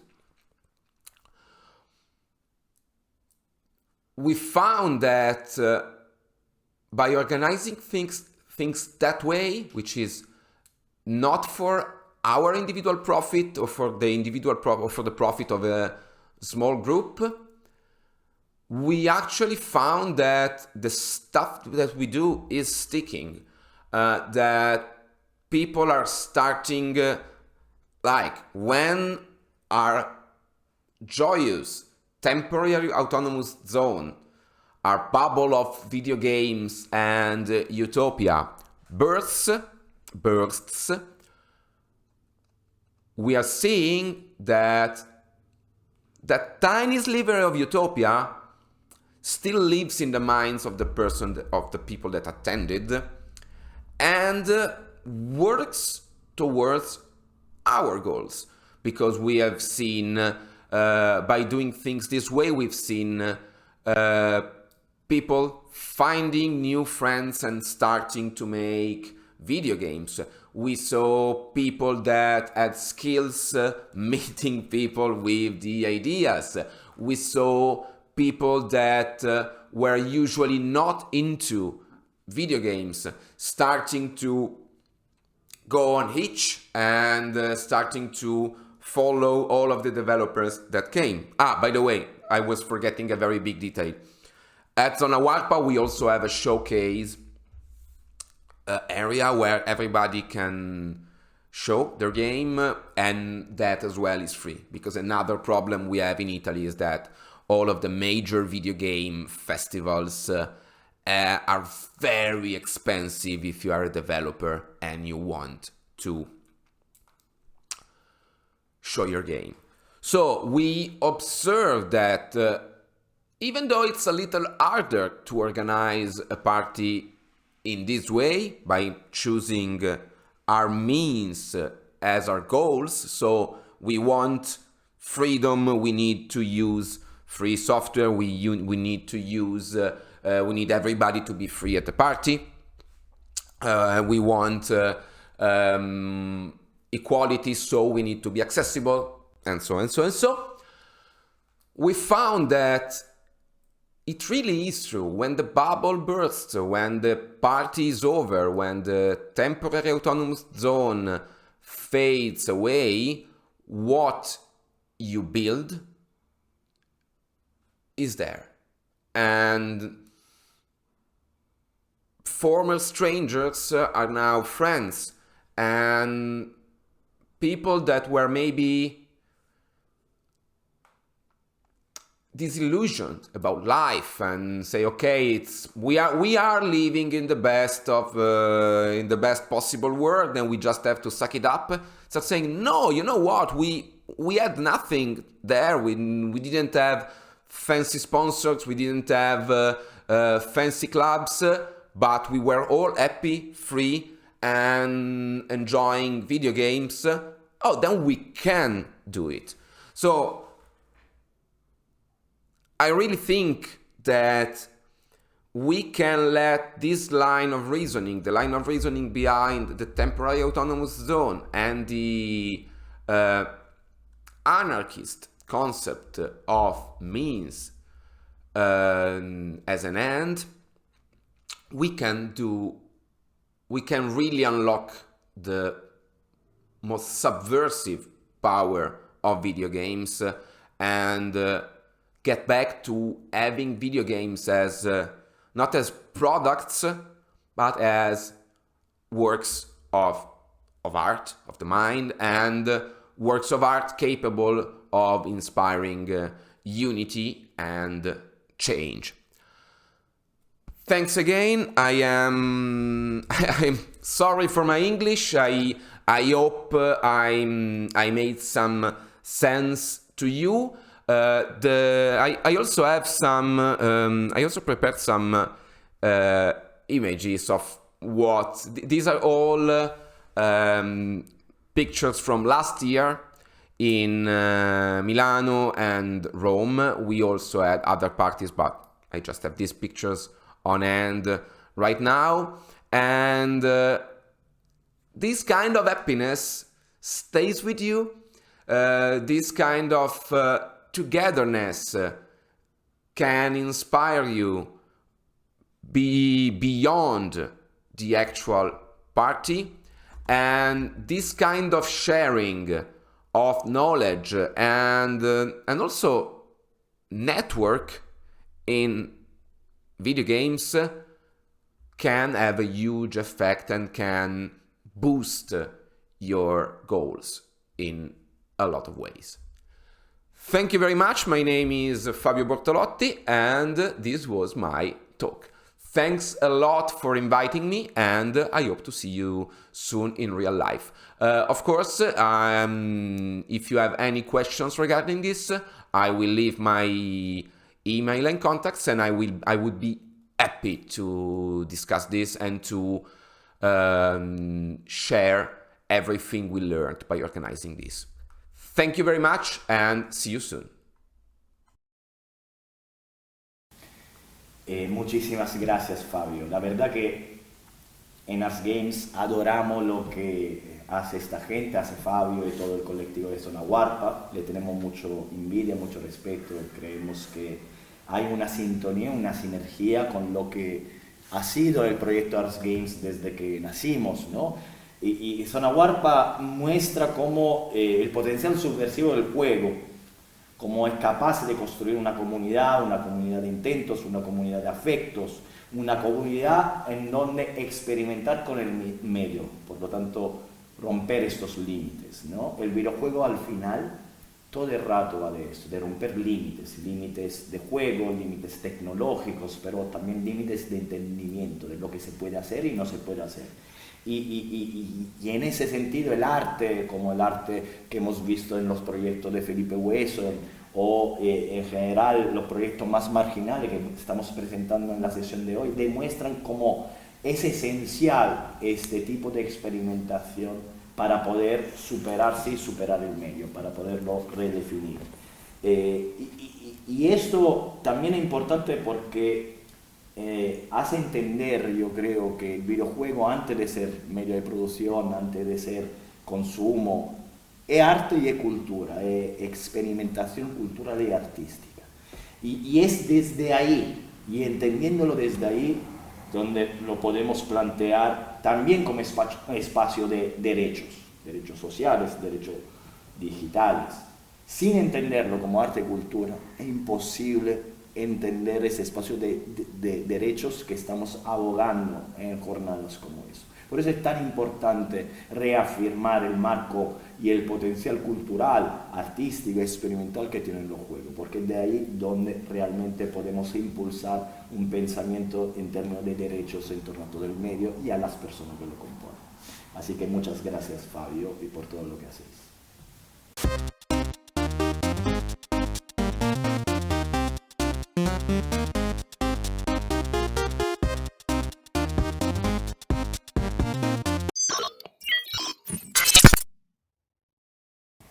Y bueno, siguiendo con este tercer día y último día de las jornadas, estamos llegando ya hacia el final. Ahora casi es un bloque dentro de este videojuego desde los márgenes, porque las dos siguientes ponencias son de desarrolladores palestinos que nos van a dar distintas perspectivas de lo que no se suele mostrar. A continuación contamos con Nidal Nihim, que va a hablarnos de videojuegos como herramientas para contar la realidad del otro, con quizá uno de los juegos más polémicos de toda la historia. Hablaremos igual después, seguro que nos va a contar ahora acerca de esto. Y bueno, le cedemos la palabra con mucha ilusión y con muchas ganas de escucharle. Hello there, I am Nidal Nijim, a solo game developer from Brazil. I am the developer of the game Forçana Laxa. I feel honored to participate in this event and thank the opportunity to explain more about my game. So if you don't know, my game Forçana Laxa, The Knights of Al-Aqsa Mosque, is a game which portrays the Israeli-Palestinian conflict from a Palestinian perspective, breaking that mainstream media cliché of showcasing we Arabs and Palestinians as terrorists. So for many years, mainstream media, both games, movies, books, everything media related, always portrayed us Arabs as terrorists. Always in games, you, like Call of Duty, you need to kill Arabs. Other games, US Army games, you need to kill terrorists, or in Afghanistan, in Iraq, and so on.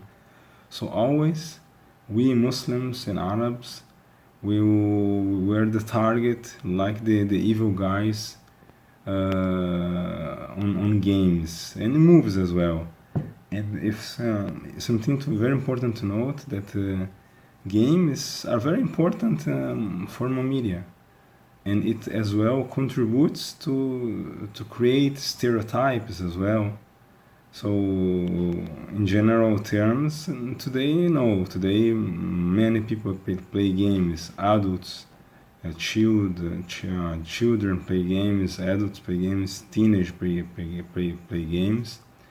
But in general terms, like games, they have the same media power as movies and news as well. Like in the same way, they spread lies against us Arabs and Muslims on the news channels. An example, in movies, in games are not different. So the games, they have influence on people.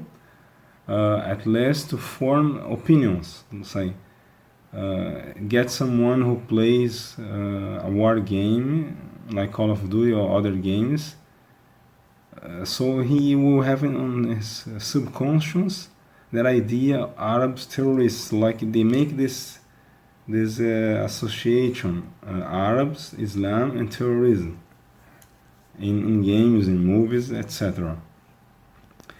I am a Brazilian Muslim, son of Palestinian immigrants. My father is a former fighter of the Palestinian resistance.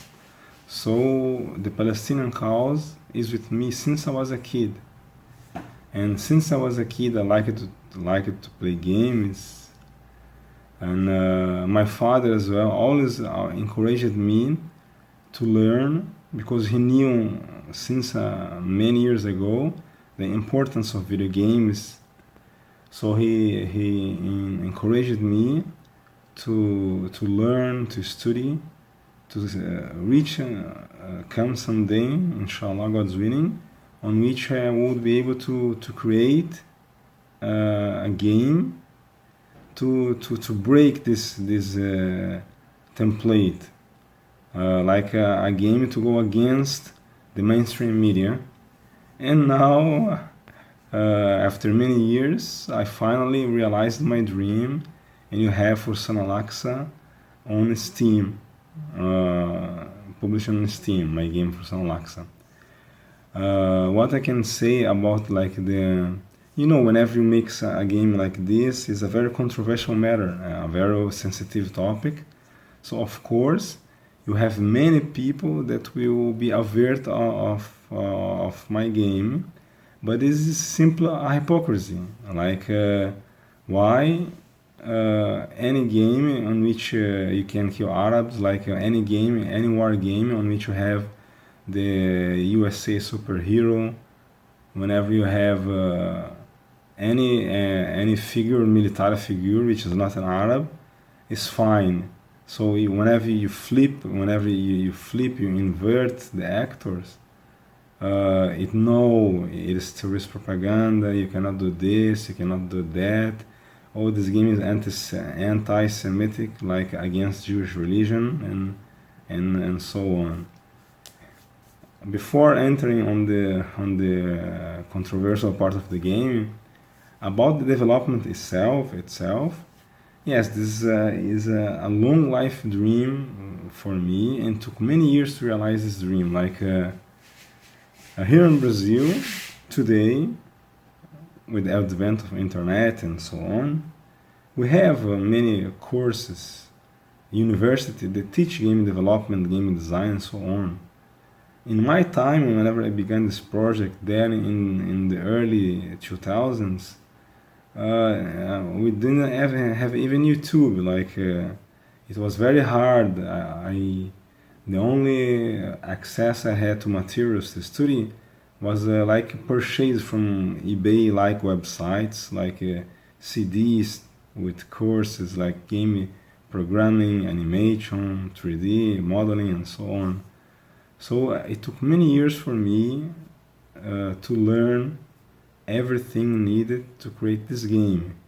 I began like in 2009, and I was only able to release the game in 2022, before 2 years ago. But it included as well the time spent learning game development. I am a self-taught game developer. Like I am graduated in math. So I wanted to take a course of game development, but I didn't have my time on the town I lived. So I decided to learn alone, self-learning, purchase a computer and books and so on.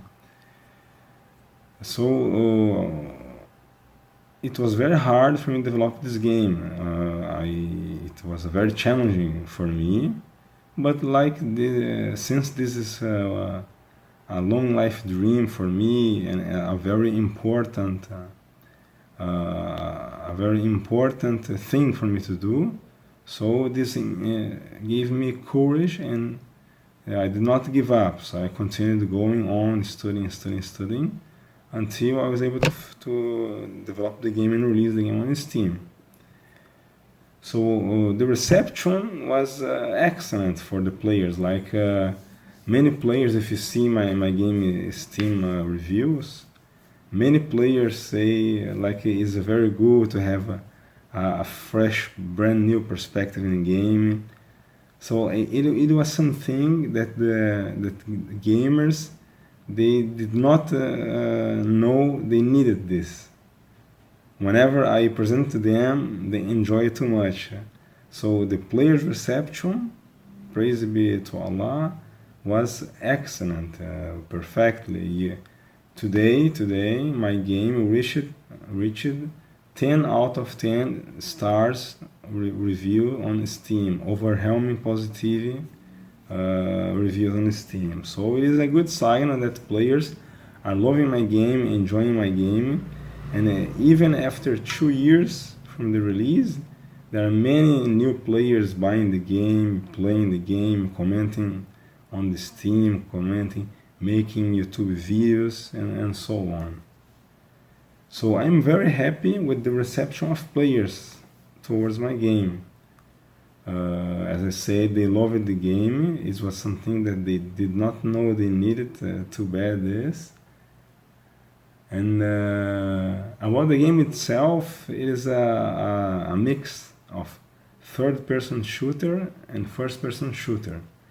Since I am a gamer myself, so I took inspirations from many games like Max Payne, Metal Gear, Call of Duty, Insurgents, Battlefield, Counter-Strike, and many other shooter games. Like I'm a shooter games fan. I play too much shooter games. I love war games. So I got inspirations from many of these games that I loved to play whenever I was a kid.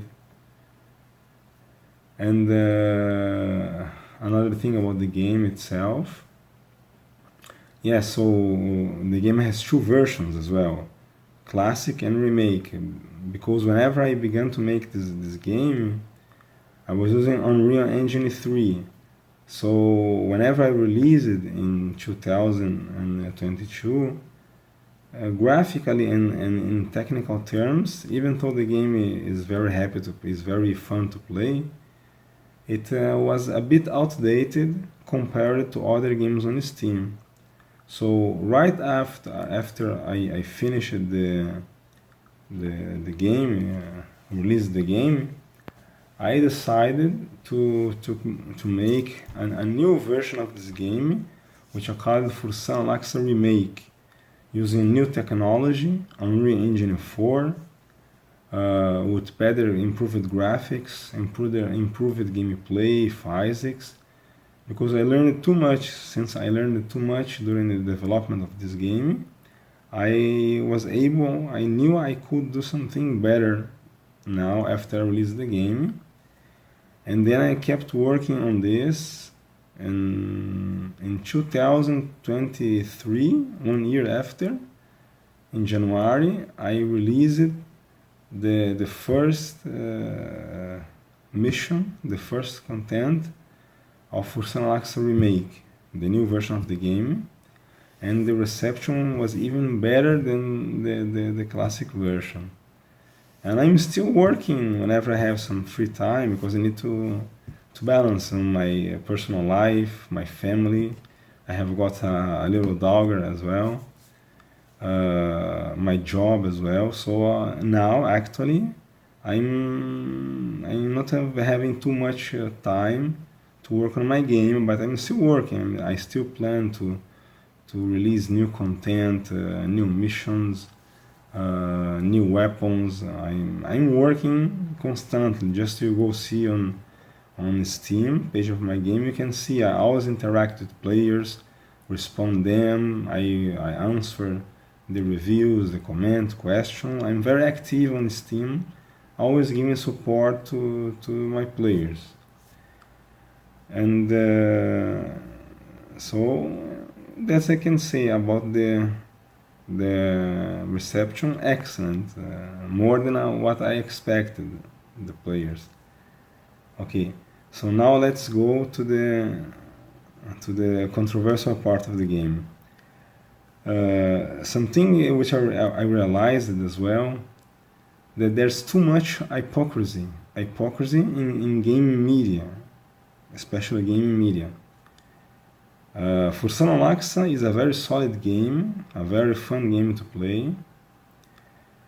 But as a game developer, I'm a game developer, so it's very important whenever you can get your game through media channels like big game portals to cover your game. It helps too much to spread your game, so more people know about your game, and so on. And something very interesting, like sites like IGN, GameSpot, PC Gamer, PC Games N, Eurogamer, Kotaku, and other portals, they always say, "Oh, we need a new perspective on gaming. We need to talk about inclusion of marginalized groups and so on, like the so-called DAI, like they said."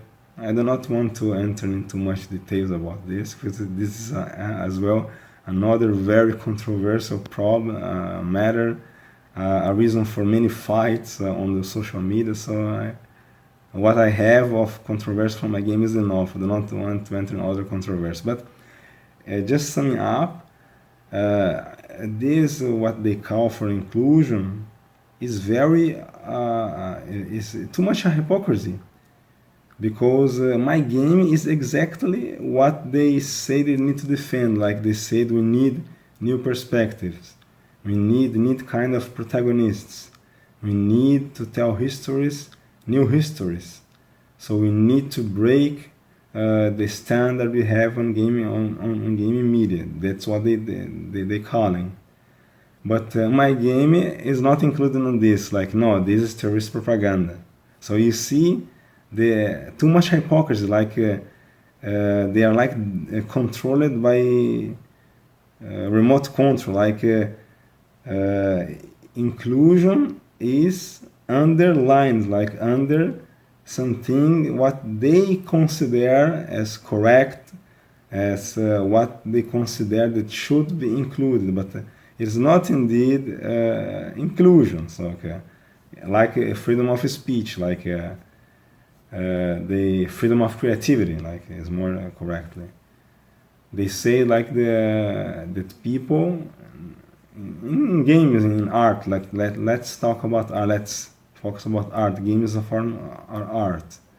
So they call for freedom of creativity in art. Like an artist must not be censored. He must have freedom of creativity to express his idea. So, my game for Sanalaxa is a game which is a message of protest against Israeli military. It's a mockery of mainstream media as well. If you see the cutscenes, the animations, I made just like the old action games of the 80s, like over-the-top action and so on. It has some fun factor, but my idea was in purpose to mockery of the USA movies like Rambo, like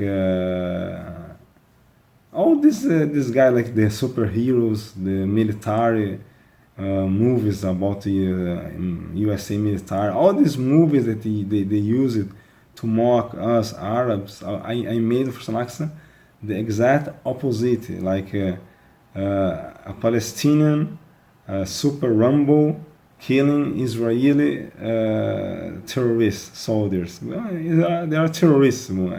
Everyone knows, sees the live genocide is happening in Gaza and Palestine nowadays. So you cannot call these criminals as soldiers. They are indeed terrorists. Israeli soldiers are terrorists. It's very clear to anyone who sees the news channels. I'm seeing now a Al Jazeera channel showing another school bombed by Israeli jet fighters. So, coming back to the matter, my game for Sanalaxa has nothing against Jewish religion.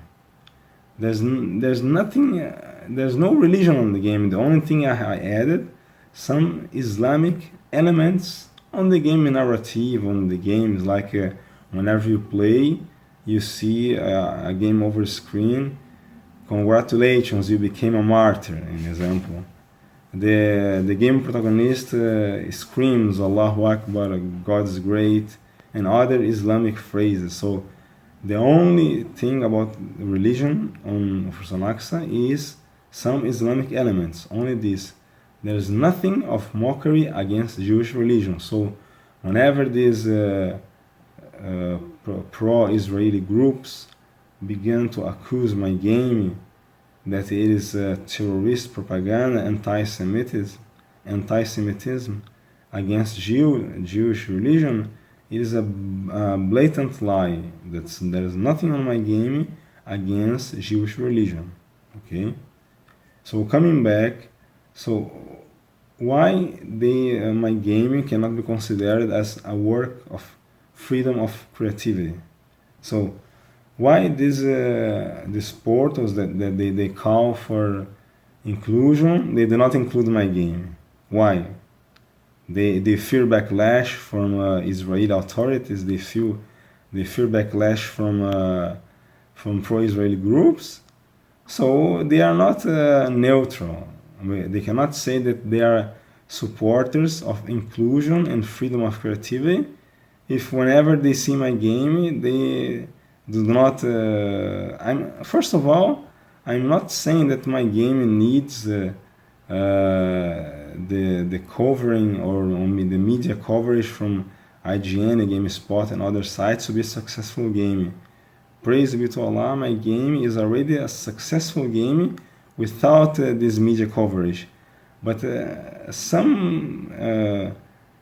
my game got some good coverage from small gaming portals, and I am very grateful for them, like Hooked Gamers, as well other the Christ centered games as well. I'm very thankful for them, and I'm very thankful for all those streamers, YouTubers, and gamers that made this review of my game on YouTube, on Twitter, and elsewhere. So these are the true support of my games, and they deserve my sincere thanks, because they truly helped to spread the word of my game when those so-called gaming media refused to give proper coverage to my game. And as I said, and even recently on GameSpot, they published an article saying like the importance we need to see new perspectives in games. It was an article to promote that the AI stuff there on them. But it's like I said, it's funny to say that my game it meets all the criteria they need, like a brand new perspective, unrepresented group, but no, they simply ignore my game. I pitched them many times, sent many videos, reviews, and now I stopped it. Now I do not, I stopped to contact them. But like I said, it's very good that my game for San Laksa, it did expose this hypocrisy of gaming media. So besides of showing a new perspective in gaming that pleased many gamers, they love it to be able to play my game, and as well because even though for San Laksa narrative is not a narrative game for San Laksa, more an arcade game, more a fun game. But I added I created like a fictional narrative based on real facts as a way to let people understand the reasons why Palestinian people resist against Israeli occupation. But today, with the live genocide we are seeing on the news channels, I think that is not too much needed to explain, because people will see with their own eyes what Israel is doing and what the resistance is doing. So by their own selves, they know who are the freedom fighters and who are the terrorists. So, but anyway, I tried to show in this game, because I released my game before the actual war that happened on 7 October. So it was a way to raise awareness of the Palestinian cause whenever I released my game. And so, as I said, so the first and foremost is a game that brings a new perspective and show the conflict from our side. And as well, it served to expose the hypocrisy of mainstream media and Western media in general terms, including gaming media as well. And about what happened with my game as well, other thing very important to note is that once my game got coverage from Israeli websites, this triggered a campaign to ban my game from Steam, from social media, from YouTube, and elsewhere. And this campaign was headed by many Israeli politicians from Israel, and many pro-Israel groups like ADL and other ones. So, and even recently, Germany entered on this campaign against my game. I can say that the Israeli supporters from Germany, from ZDF channel, they began a campaign to accuse my game of Semitism and so on. I think they opened a lawsuit against YouTube, and recently YouTube deleted my game for San Laksa channel. But I don't care, like my game does not need YouTube. I have Twitter for promoting my game. I have this Discord. I have Steam itself, which is the most important, is Steam. I have TikTok as well. So it doesn't matter for me YouTube anymore. And even many people are bored of YouTube as well. So it happened like a persecution from Israeli groups against my person, and against my game. But praise be to Allah, they did not. They were only able to do two things. Because I released as well a mobile version of my game, the remake. Whenever I made the remake version, I made a mobile version based on this remake and published on Google Play Store. They removed it, so my game was removed from Play Store, and now from YouTube. The YouTube channel of my game was removed. It was about the YouTube. I am sure it was because of that ZDF company from Germany. ZDF is the biggest TV broadcast group in Germany, the public TV in Germany. Because I received a letter from them in German language recently here on my home. I did not read it, just read some pages. I understand, like some parts were in English, like they use it to cite each video on my YouTube channel. Oh, such video says they made the transcript. They say so and so and so. There were more videos about the history of Palestine. Whenever I explain it, how the Zionist movement began and so on. So and then after some days, my YouTube channel was removed. So I understood that it was because of that ZDF company made the pressure, or maybe they even open lawsuit against YouTube and remove my game channel. So they only were able to do these two things, just remove my game from Play Store and from YouTube. Not just my channel, because if you search on YouTube for San Alexa, there are thousands of videos about my game from other people, not my own videos. So it makes no difference at all for me. And what I can say more about, it's basically this, like they always accusing my game of promoting, inciting violence against Jewish people. But this makes no sense. It makes no sense. My game is a war game, like Call of Duty, like any war shooter game you have. Yeah, it is violent. Yes, I made the violence in purpose as a way of mockery and Western media. Yes, you see the player chops the enemy head, blows up, and too much blood flowing, and it's very exaggerated violence, inspired in Mortal Kombat games. I am as well a fan of Mortal Kombat games as well. So it is a kind of exaggerated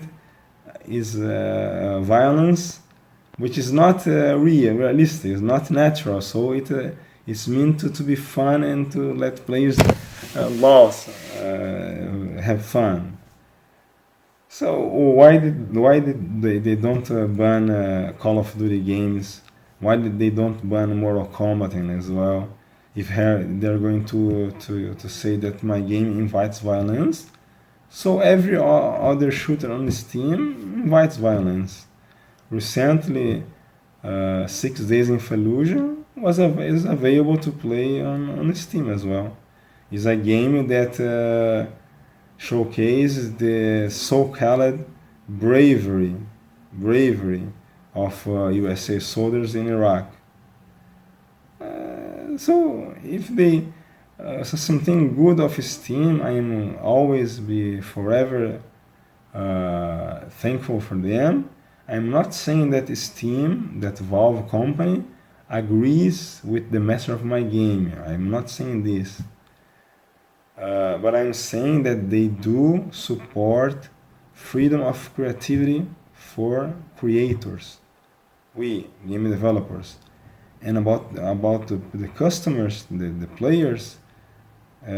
Steam believes that the players, they need to decide what they want to play. It's not them, Steam's staff, to decide the players themselves. So, in this point, Steam is indeed the only honest group. Steam is a really honest group that truly preserves freedom of creativity. That is. And so long as my game is on Steam, I'm fine. It makes no... I don't care if it gets removed from all the social media. So long as my game is on Steam, I'm fine with this.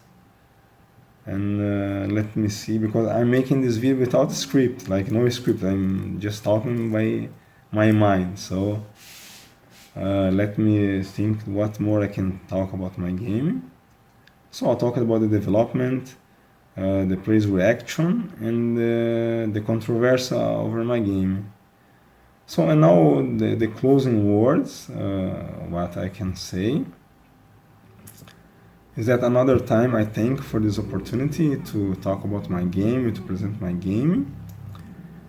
And I'm very happy as well that nowadays we are seeing we are seeing that people, praise be to Allah, they are opening their minds now, opening their minds to what is happening in Palestine. So many of these cliches that were implanted by mainstream media today with this war in Palestine, it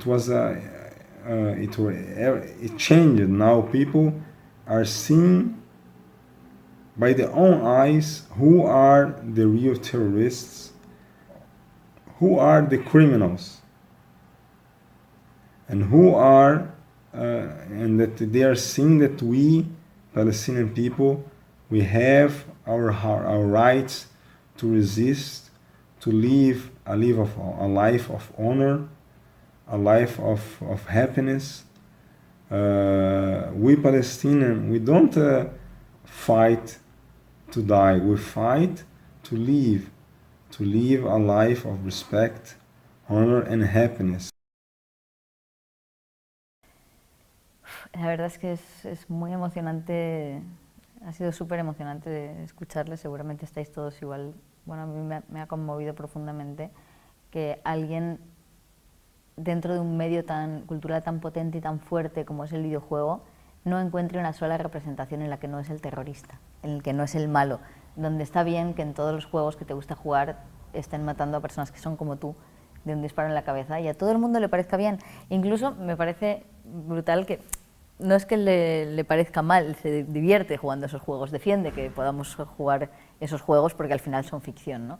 Pero la necesidad de, sin poder estudiar, sin poder sacar el tiempo como para estudiar profesionalmente, digamos, el desarrollo, se haya convertido en un desarrollador profesional a base de su propio esfuerzo, de tutoriales de YouTube, de aprender por su cuenta. O sea, no sé si habéis visto o habéis jugado su juego, pero el nivel de esfuerzo que tiene llegar de nada a eso, la verdad es que es admirable. Yo estaba alucinando, y como también esa promesa, ¿no? Como al padre de voy a hacer un juego donde nosotros seamos los héroes, ¿no? Donde no seamos los terroristas. O sea, tiene que ser terrible que todas las representaciones culturales sobre tu propia cultura que vives alrededor te estén tratando siempre de terrorista, ¿no? Y este deseo y esta necesidad de representar, pues porque también pueden ser héroes, ¿no? Y sobre todo, pues toda esta segunda parte de la conferencia, donde está hablando pues precisamente de la polémica que mencionábamos antes, que de pronto es un juego donde se está matando israelíes, es terrorista, es antisemita, y pues bueno, que él está diciendo, no pasa nada, no hacemos ninguna referencia a la religión, no tenemos nada en contra. Yo solo quería tomar los cientos y miles de juegos de representación dentro de la cultura, de las películas, de todo, y llevarlo a esto y hacer como un poco de ridiculización, ¿no? Que incluso la violencia es súper exagerada, es todo simplemente pues esa ridiculización de cómo los otros muestran al gran soldado Rambo y como todos los demás son los terroristas horribles. Y bueno, pues al final es simplemente invertir la mirada, ¿no? O sea, ¿por qué si estamos matando gente de cierto tipo está bien, es divertido, solo es un videojuego?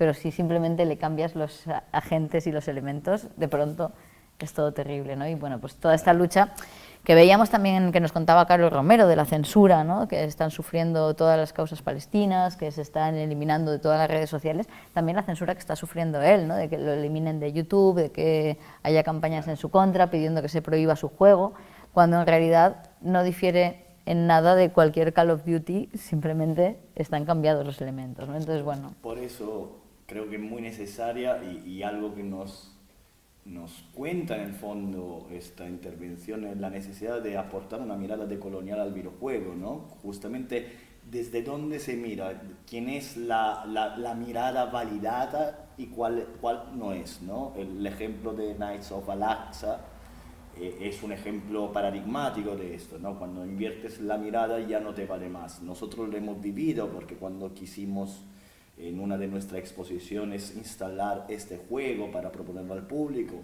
fue un tema muy delicado con la institución, cosa que en cambio con otros tipos de juegos occidentales, con esta mirada no blanca, digamos blanca, no pasaría, ¿no? Entonces, es algo que está muy codificado en el medio, muy codificado en las prácticas de producción cultural, ¿no? Hay una forma colonial de entender los medios, de entender la producción cultural, de entender lo que es lícito y lo que no. Y estas experimentaciones rompen esta mirada colonial, meten en el centro aquello que siempre ha sido al margen, ¿no? El no blanco, todas aquellas identidades que no han tenido posibilidad de relatar su propia historia. Pero incluso, como cuenta él en la charla, desde el propio discurso de la diversidad, ¿no? O sea, bueno, están estas revistas, están estos medios que hablan de que es muy importante la diversidad en videojuegos, la mirada del otro, y él les manda su juego y le dice, no, lo tuyo es propaganda. O sea, entonces, ya no es solo que sabemos, ¿no? Pues el racismo, el colonialismo imperante, sino incluso que está dentro de los propios discursos de la diversidad y de los discursos decoloniales. Y dices, bueno, como que hay un límite que se pone de pronto ahí, que no se ha puesto en otros lados. Entonces, bueno, como pues la tristeza que comparto también con Nidal. Y bueno, pues a seguir mostrándolo y a seguir tratando de que no sea silenciado por mucho que lo intenten.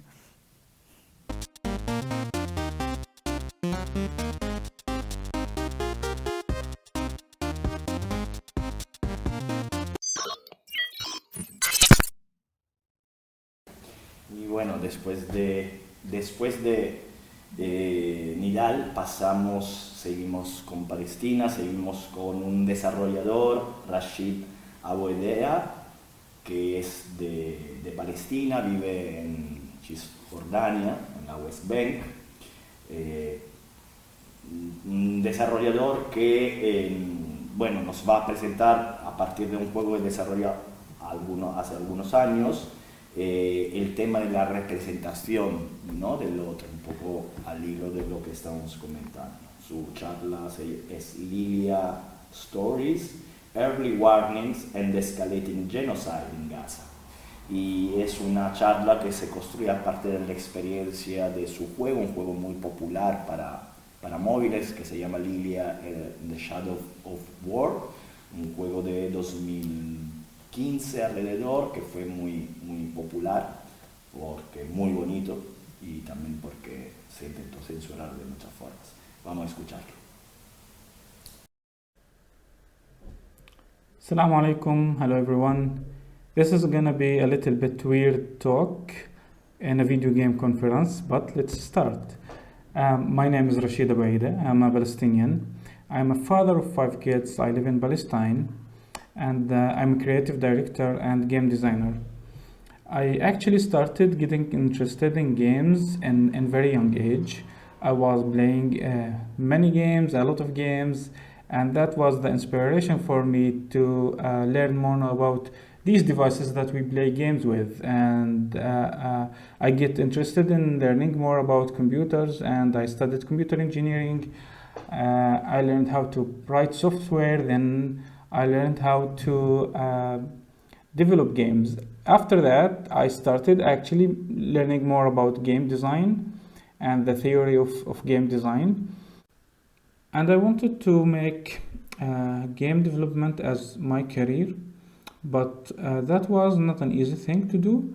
The technology was available to learn, but all the channels and the means and the ecosystem that needed for any developer to be successful was missing in Palestine.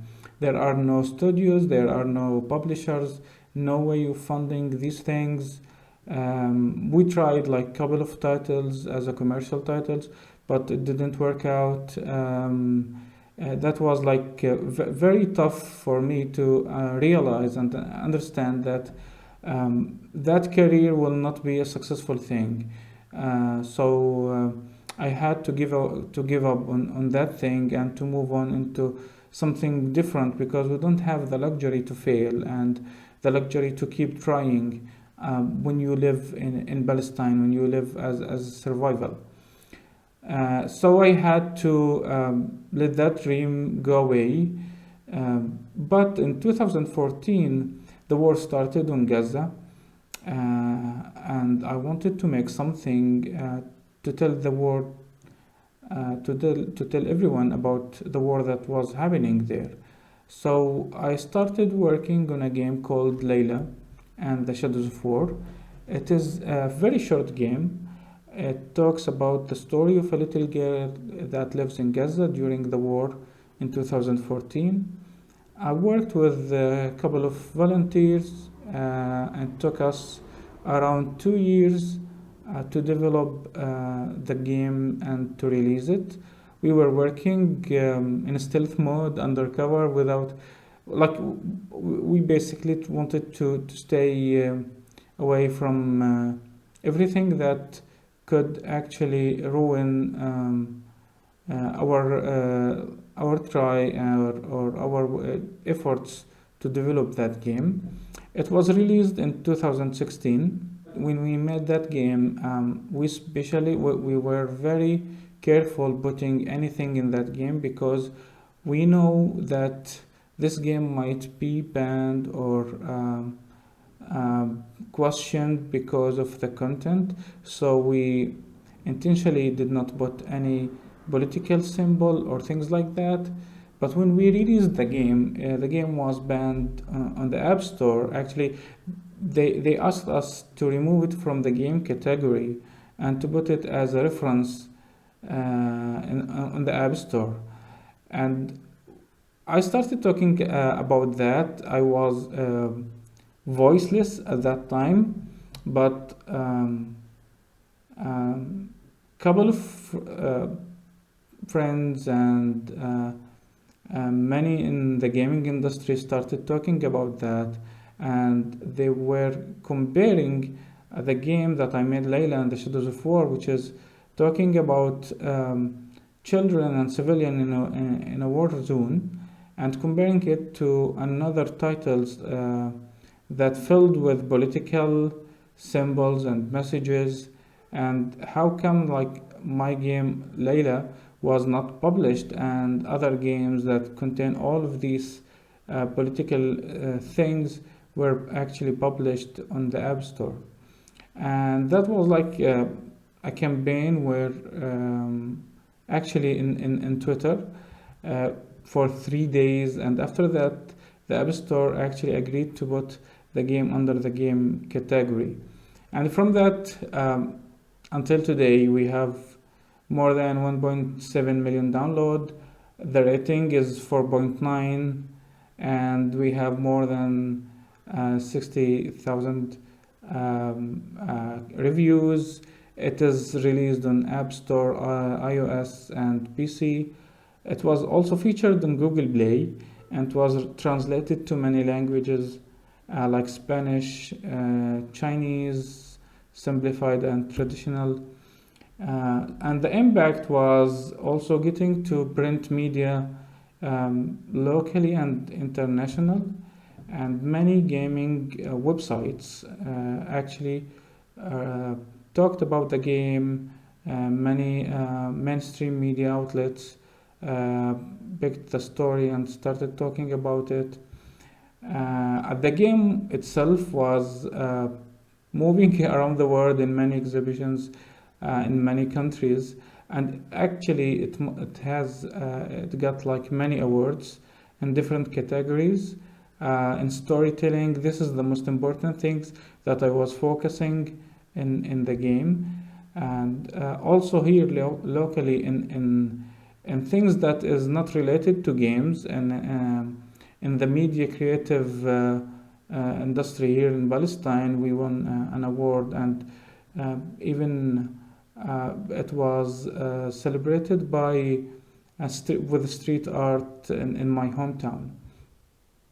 That was mind-blowing. Many theses and academic journal actually wrote about Layla and used it as a proof how games could be a way to learn, or how it could be a way to share experience, and how could games actually be used to make an empathy to certain thing, or to let you try and experience a new story that is far away from you. It was also mentioned in many books. It was also in many museums in Spain, in London and Sweden. And we actually successfully used Layla and many other games to fundraise a campaign for Palestinian aid. It got almost $1 million, and all of that aid went to the UNRWA in Gaza in 2021. The most important thing was the user-generated content, or the reaction from the people actually played the games and review it or made a video about it. That was something overwhelming to me, to see all of that impact coming from a very short game, very little. It's around 15 to 20 minutes gameplay, and it was very impactful. And seeing people crying after trying the game was something that I didn't expect. I was also invited to talk about my experience doing that in GDC, and the talk was very well received from the audience. They show a huge support for the story and for the efforts that we made during that journey of making Layla. And this, one of the things that pushed me to continue and to do more after that small title. So why we made Layla? It was my way to protect my children. I'm a father, and seeing all of these images coming from Gaza, from Palestine, I was helpless, and I wanted to share the story because our voices unheard, and the story that we live is untold. And the mainstream media is always whitewashing the war crimes, and everything that is happening here on the ground is not actually reflected on the news. How Palestine is represented in the mainstream media is something, if you take a look at it, it's somehow mind-blowing. So I have a short example from ABC News. Let's follow it up.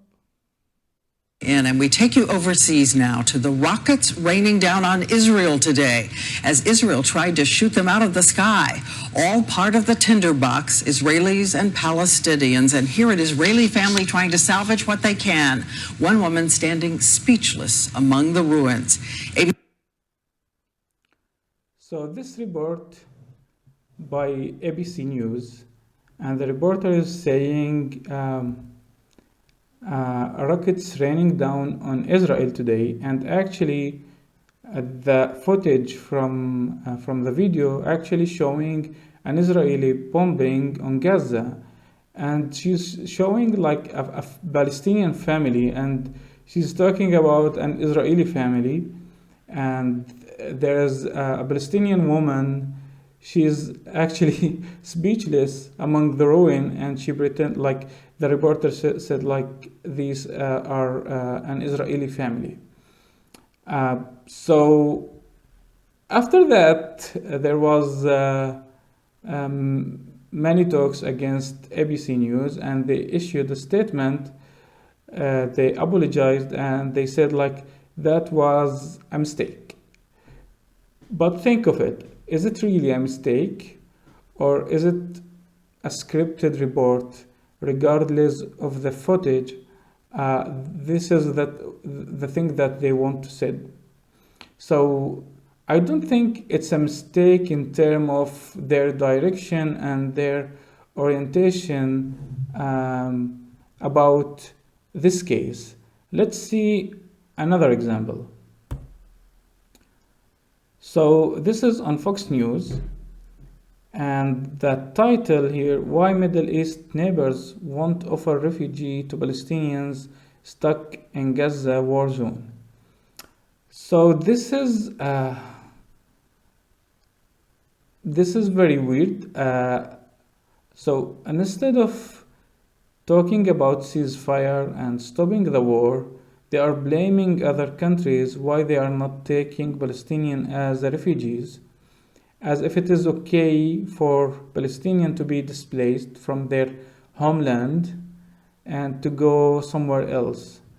This is very rude, and this is very unexpected, but this is how they treat Palestinians actually.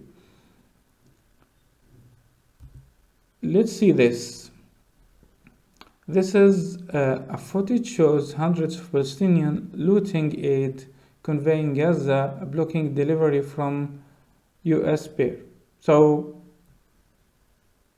they're talking about Palestinians looting aid, but they did not talk about the starvation that's happening on Gaza because of the siege by the Israelis, and they actually are not allowing any food to go into Gaza, and they are not allowing anyone to send them anything. So they are blaming the Palestinian to do this, but they are not blaming actually the Israelis of actually making the starvation and not allowing anyone to get the aid to people in Gaza. And here another example, also ABC News. This is a very hard story, but let's look at the title. A Palestinian girl suffered severe burns. This is her journey out of a war zone.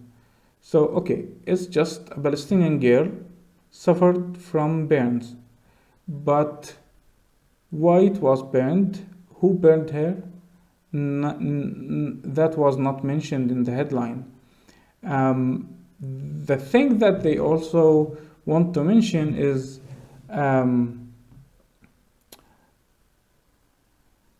this little girl who have been able to receive care in the US.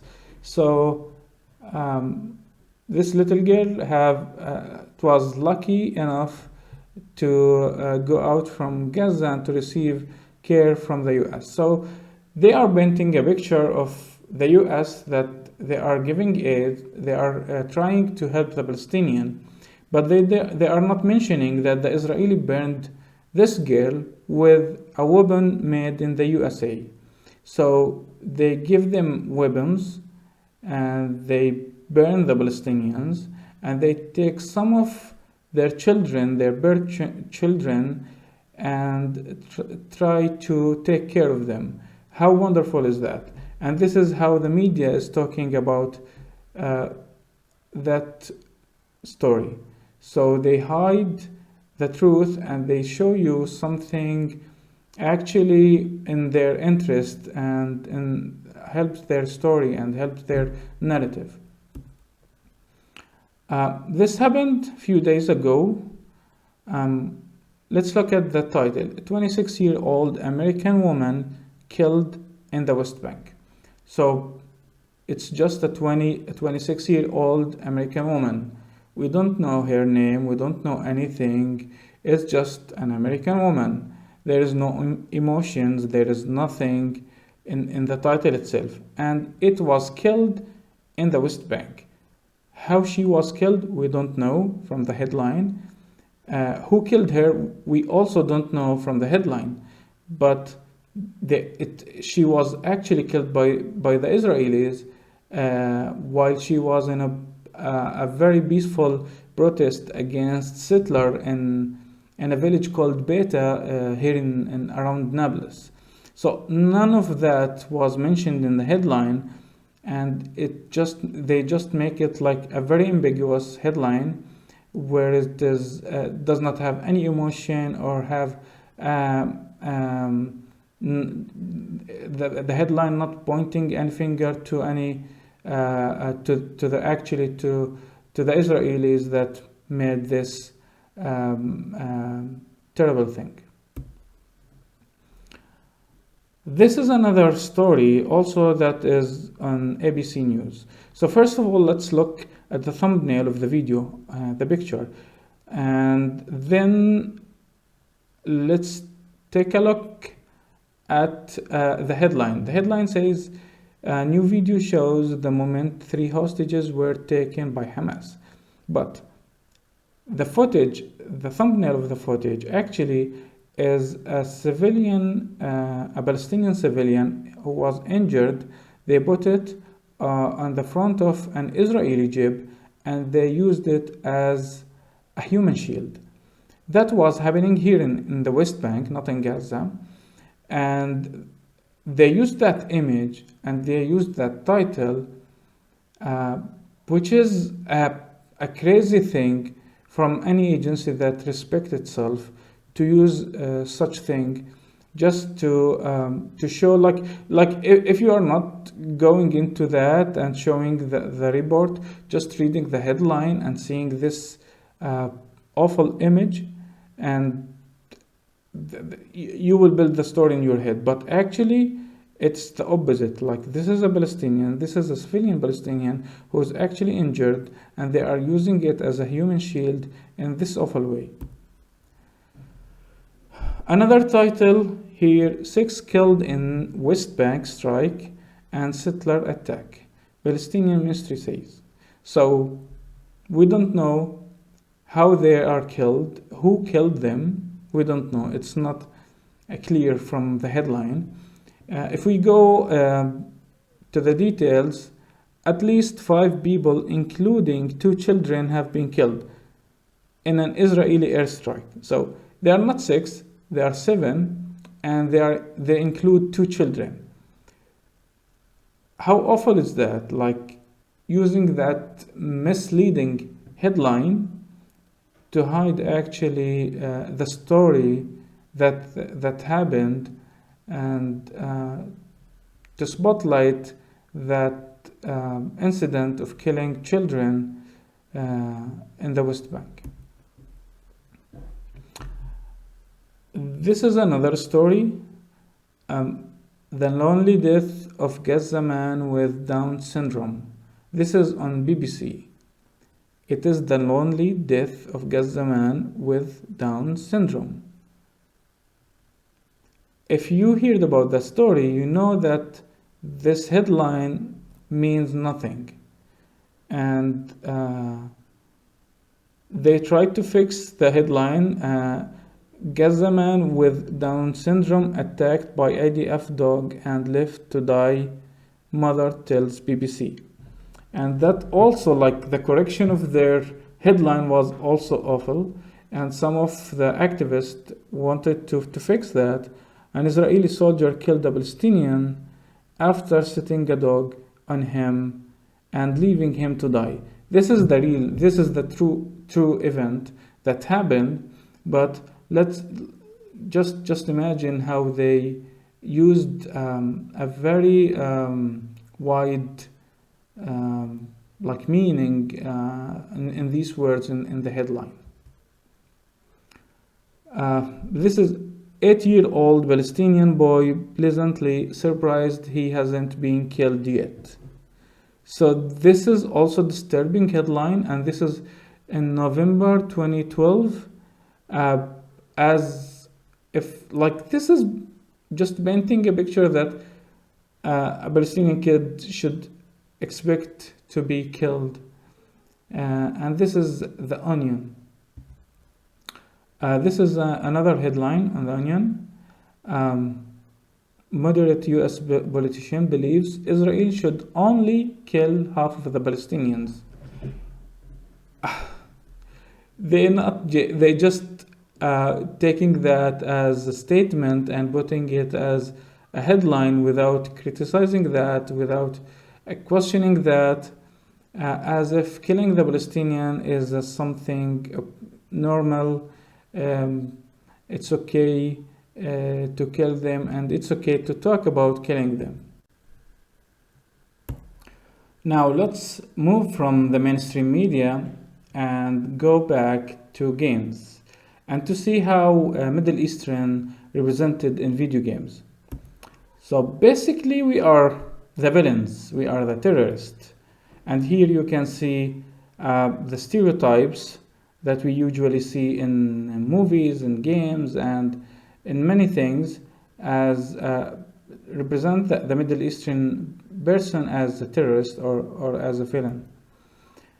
So we don't know much about them, I mean about the Middle Eastern. So here we can compare this Middle Eastern terrorist. We don't know anything. We don't know about his rank or his homeland, but we know that he was in Jordan, then he moved to Cairo. But what we actually know, he produced a chemical and biological weapon. Comparing that to this general, Malcolm X, we know everything from the game. We know the rank, we know the state, we know the combat number, and we also know what his father was working and how old he was when he started learning to fly. So we make Arabs and Middle Eastern ambiguous. We give them an ambiguous image. We don't know much about them. They are the terrorists. We don't know their background. We don't know their backstories or anything like that. But when games present something like someone from the West, we give all the details that connect actually the player to that character. Here also misrepresentation for the culture. For example, the kufiya. It's the traditional scarf that Palestinians wear, and here it represents terrorists. This is one of the disturbing things that games actually use, just to describe. If you want anyone to look at terrorist, just let him put that scarf and he is ready to be a terrorist. Also misrepresentation for the culture. The Arabic language, it's almost always not written in the correct way. That by itself shows that they are not very interested in getting the culture right, so they don't care. They just put it as a decoration. They don't go into auditing that and making sure that everything is correct. But like misrepresenting that is actually showing that they are not interested. They just want the Middle East to look in a certain way, but they don't care about the details. So also in games, kill them all. Kill all of these Arabs, all Middle Eastern, because killing them is okay, no consequences on that, and it's a pleasure experience. Nothing said about them being human beings or civilians or things like that. And it's always a duty to bomb them. So games like that, Bomb Gaza or Gaza Assault, makes it very straightforward, just bomb them. So the more you repeat it, the more you believe it. And that is happening in many games in very massive way. If we take a look at these shooter games, many of the first-person shooter games, such as Call of Duty, Medal of Honor, 6 Days in Fallujah, American Army, they are using the Middle East as the theater to fight against terrorists, and they are showing the Middle Eastern person as a terrorist. So this is building the stereotype and making a very huge young generation actually believe in that. And let's go to take a look at the shooting games. Shooting games it's all about war, but actually no, because there is a huge difference between being in an actual war and playing a first-person shooter. If we take a look at the feelings that you can experience while you are playing first-person shooter, usually it's immersion and agency, satisfaction and mastery, tension, thrill of competition, engagement, and strategy. But those are far away from the feelings in games actually, in a war game. An actual war, the feelings is fear and anxiety, adrenaline and hyper-awareness, guilt and regret, post-combat reflection and the attachment. So there is a huge gap between a war game and an actual war. So in terms of war games, they are designed somehow and to manipulate the experience itself. So first-person shooter, they reduce the stress and fear. They use some mechanics by making the player just restart the playing again immediately. The ammo will never end, fast recovery, things like that make the game less stressful. And also they eliminate guilt and regret because they show you that the enemy is pure evil, so it's okay to kill everyone, and there is no consequences on killing those people. What's the purpose of these games? Other than these games actually have a very wide audience. They are very engaging and very fun to play, but they have some messages that many are not aware of it. Maybe in the gaming industry people are aware of these things, but among the young generation these things is hidden, and they affect them without they even know. So these games, I see them as a way to justify war and just to keep you always in acceptance of being in a war, and they make the war as a duty or something ethical that you have to go through. They also normalize the killing of people because the enemy, they describe the enemy as a pure evil and it's okay to kill them, and it's a propaganda machine. For us as Arab and Muslim and Palestinian, we are always the terrorist, so it's a way to spread a stereotype or to paint a picture about a certain area or certain people and this is kind of the propaganda that we face. Also, we see it as a whitewashing war crimes, whitewashing the war crimes that is happening. For example, 6 Days in Fallujah, and actually in the war of Fallujah there is many war crimes committed by the US military, but in that game they want you to be sympathize with the soldier, with the American soldier. They show them as they show the American soldier as the victim, and they have to go through a very tough and hard emotional experience, and that is very clear from their trailer. And they forget all of the war crimes, all of the civilians they were killed in that war, and they just want to make the US military looks good, and to tell the story of these soldiers and the experience, the emotional experience they went during that war, ignoring all of the war crime that they committed and all of the things that they actually made, and all of the civilians they actually killed during that war.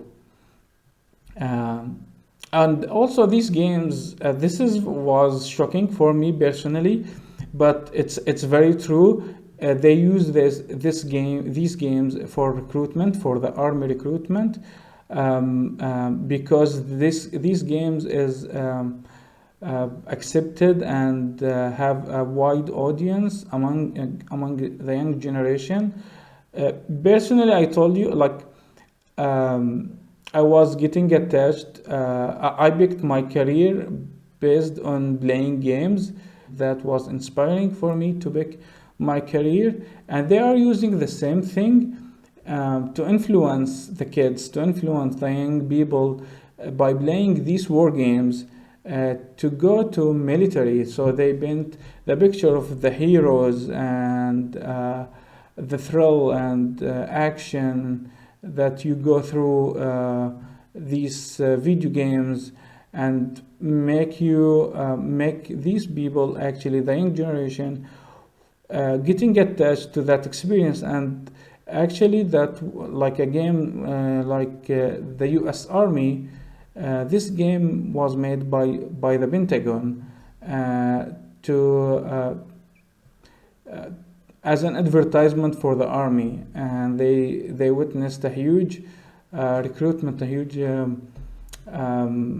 acceptance for being in the army, and many of the young people actually joined the army because of such game. On the other side, how many games we are seeing that talks about very serious topics like war crimes or civilians in war, or if you are a soldier, the guilt and fear that you could experience during a combat or in a war zone. And even the ethics of war is not something very popular in these war games. They are focusing on some very specific thing, on a mastery and the killing and the thrill that you can have during a combat. And they also paint a picture of the Arabs and Muslims as the terrorist group, and you always have to kill all of them. So let's take a look about all of these steps that dehumanize Palestinians and Middle Eastern. So creating us versus them. So in many games like Call of Duty or Battlefield, the Middle Eastern is framed as the terrorist, and usually he's wearing kufiya, this Palestinian scarf. The stereotyping and labeling, again, these Palestinians or these Arabs are always the terrorist, and they are unknown. We don't know much about them. They don't have backstories. They don't have families. They don't have all of these things. There is no human story around them. They are just the killers and terrorists, and they fight. We don't know even why they are fighting. Sometimes you can have an enemy, but make that enemy, like at least make that the story of the enemy make sense, but they don't even bother themselves to make their enemy, to make this a group of Middle Eastern have a very good story to fight for. Also demonizing and criminalizing, for example, in games like 6 Days in Fallujah, the narrative often revolves around the heroic Western forces fight against Middle Eastern enemies, and this is by default makes these enemies as demons, and anything associated with this area is criminalized. And that this is also used to justify violence and mistreatment. So it's okay to kill them, it's okay to ignore their suffering because they are evil, and denying that they are a victim and erasing their humanity. So Western military objective is something you have to focus on in these games, regardless of a human cost or the opposite side, or these Middle Eastern casualties or things like that. So you don't care about all of this, you only focus on your mission. This is used in many things, again in the mainstream media, in movies, and also in games. So this is not the warning, because this is happening. It is too late for that warning. This is happening right now. We are living this right now. All of these dehumanization and stereotypes that against Palestinian in all of these channels, in the mainstream media, in games, and in movies, are used to justify war against Palestinian and Middle Eastern. Also, they are used to whitewash the war and to make it a heroic and just war in the public opinion. Suffering of the Palestinian is invisible, dehumanizing and stereotype of Palestinians as a terrorist. And also, which is a very important thing, recruiting nations, soldiers, and power against the Palestinian. All of these tools, all of these medium are used against us as a way to do these steps. The game that I made, Layla and the Shadows of War, was the warning on that. But the ethnic cleansing of Palestinian is in action since 1948, and the world allowed that, and it's happening right now also. And the genocide is happening on live stream, and the world get used to it. So this is why we are witnessing a complete annihilation of the Palestinian from their land, and they are making that as the normal thing, and everyone is kind of living his life and accepting what's happening. Maybe he's not accepting internally, but nationwide and in politics, it's okay to see that suffering or to ignore that suffering. For example, that was the case before dropping the atomic bomb on Japan. The Japanese were there was a propaganda against the Japanese in the United States. So all of that was used to justify the killing of Japanese at that period of time, and to make it something acceptable among everyone in the US and even in the world. But are we going to see an atomic bomb here in Palestine? I don't think so, because it's technically not applicable, maybe, but Israel has dropped more than 25,000 tons of explosive on Gaza since the start of this large-scale war. And this is equivalent to 2 nuclear bombs. The weight of a nuclear bomb dropped by the United States on Hiroshima and Nagasaki in Japan was 15,000 tons. So we already passed that, and this is on Euromed Human Rights Monitor. You can follow, check the resources. This is my warning.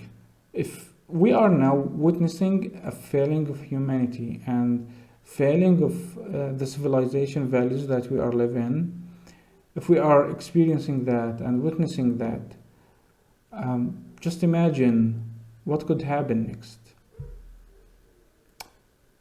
This was my warning, and thank you for listening. Assalamu alaikum. Bueno, muchísimas gracias Rashid, teniendo en cuenta el momento terrible que está viviendo el pueblo palestino, la gente libre, la gente que no quiere presenciar ningún genocidio, y los territorios donde está viviendo ahora Rashid son territorios de guerra, así que mandamos mucho amor, mucho apoyo y muchas gracias por participar en eso. Es increíble, me parece muy tocante la forma en que claramente demuestran, ¿no?, cómo los videojuegos hacen propaganda, cómo funciona la censura en la plataforma de juego, ¿no? Como desde aquí, desde nuestro entorno privilegiado, pensamos, ¿no?, a la autopublicación, pensamos a la posibilidad infinitas del medio de poder hacer y deshacer. Y en cambio vemos cómo según quién eres, según de dónde vengas, pues no siempre es así. Te aportan censura, no puedes publicar todo lo que quieras y estás sujeto a la política de distribución de grandes conglomerados norteamericanos. Pues por eso es muy importante pensar modelos de distribución, producción y consumo diferente, abrir a nuevos canales, abrirse a nuevas formas, para que no toda la decisión esté en manos de unos pocos que son blancos y que vienen de intereses muy claros, y que por lo tanto haya cada vez más diversidad. Los videojuegos han contribuido muchísimo, como nos muestra Rashid, a la cultura de la guerra, al estereotipo del otro, del árabe terrorista. Pues es momento para que rompamos esos estereotipos y entendamos que el videojuego no solo nos sirve para la guerra, sino también para construir paz y para construir un futuro de transición hacia la paz y de transición de este colapso hacia una nueva era de la civilización, ojalá. Bueno, con esto lo último, volver a enviar todo nuestro amor, resistencia a un pueblo y a un territorio que desde hace más de 75 años está bajo el juego colonial, una ocupación militar, y ahora ya en época un poco más reciente quizá, no tanto desde mi punto de vista, bajo un genocidio. Es impresionante y importante relatar esos territorios no solo como lugares donde ocurren guerras, sino también como lugares de producción. Lo que hace Rashid, como toda la comunidad de creadores palestinos, es muy importante porque nos recuerda que crear, incluso cuando estás en una situación muy jodida de guerra, es un acto humano primordial. Hay que apoyar estas creaciones. Tengo entendido que Rashid en breve lanzará un nuevo Kickstarter para un nuevo proyecto. Hay que darle apoyo, hay que apoyar esas producciones diferentes desde los márgenes y además desde territorios ocupados. Así que desde esta plataforma invitamos a todos y todas a prestar atención al discurso de Rashid y aportar cada uno lo que pueda para que el proyecto que nos está proponiendo se haga realidad. Muchas gracias.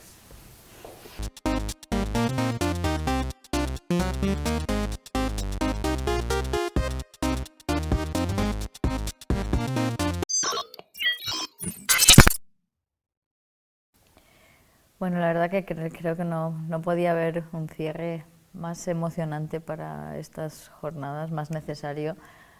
Creo que precisamente cosas como las que acabamos de escuchar, ponencias como las que acabamos de escuchar, le dan mucho sentido a estas jornadas, ¿no? A un espacio que pueda dar voz a gente que de algún modo la tiene, pero que están tratando de quitársela por todos lados, ¿no? Poder ayudar a que se escuche una perspectiva diferente, a que se vean todas estas cosas. Eventos de videojuegos hay muchísimos, eventos donde se celebra el videojuego, donde de forma entusiasta nos reunimos para jugar y celebrar todos juntas, tenemos un montón.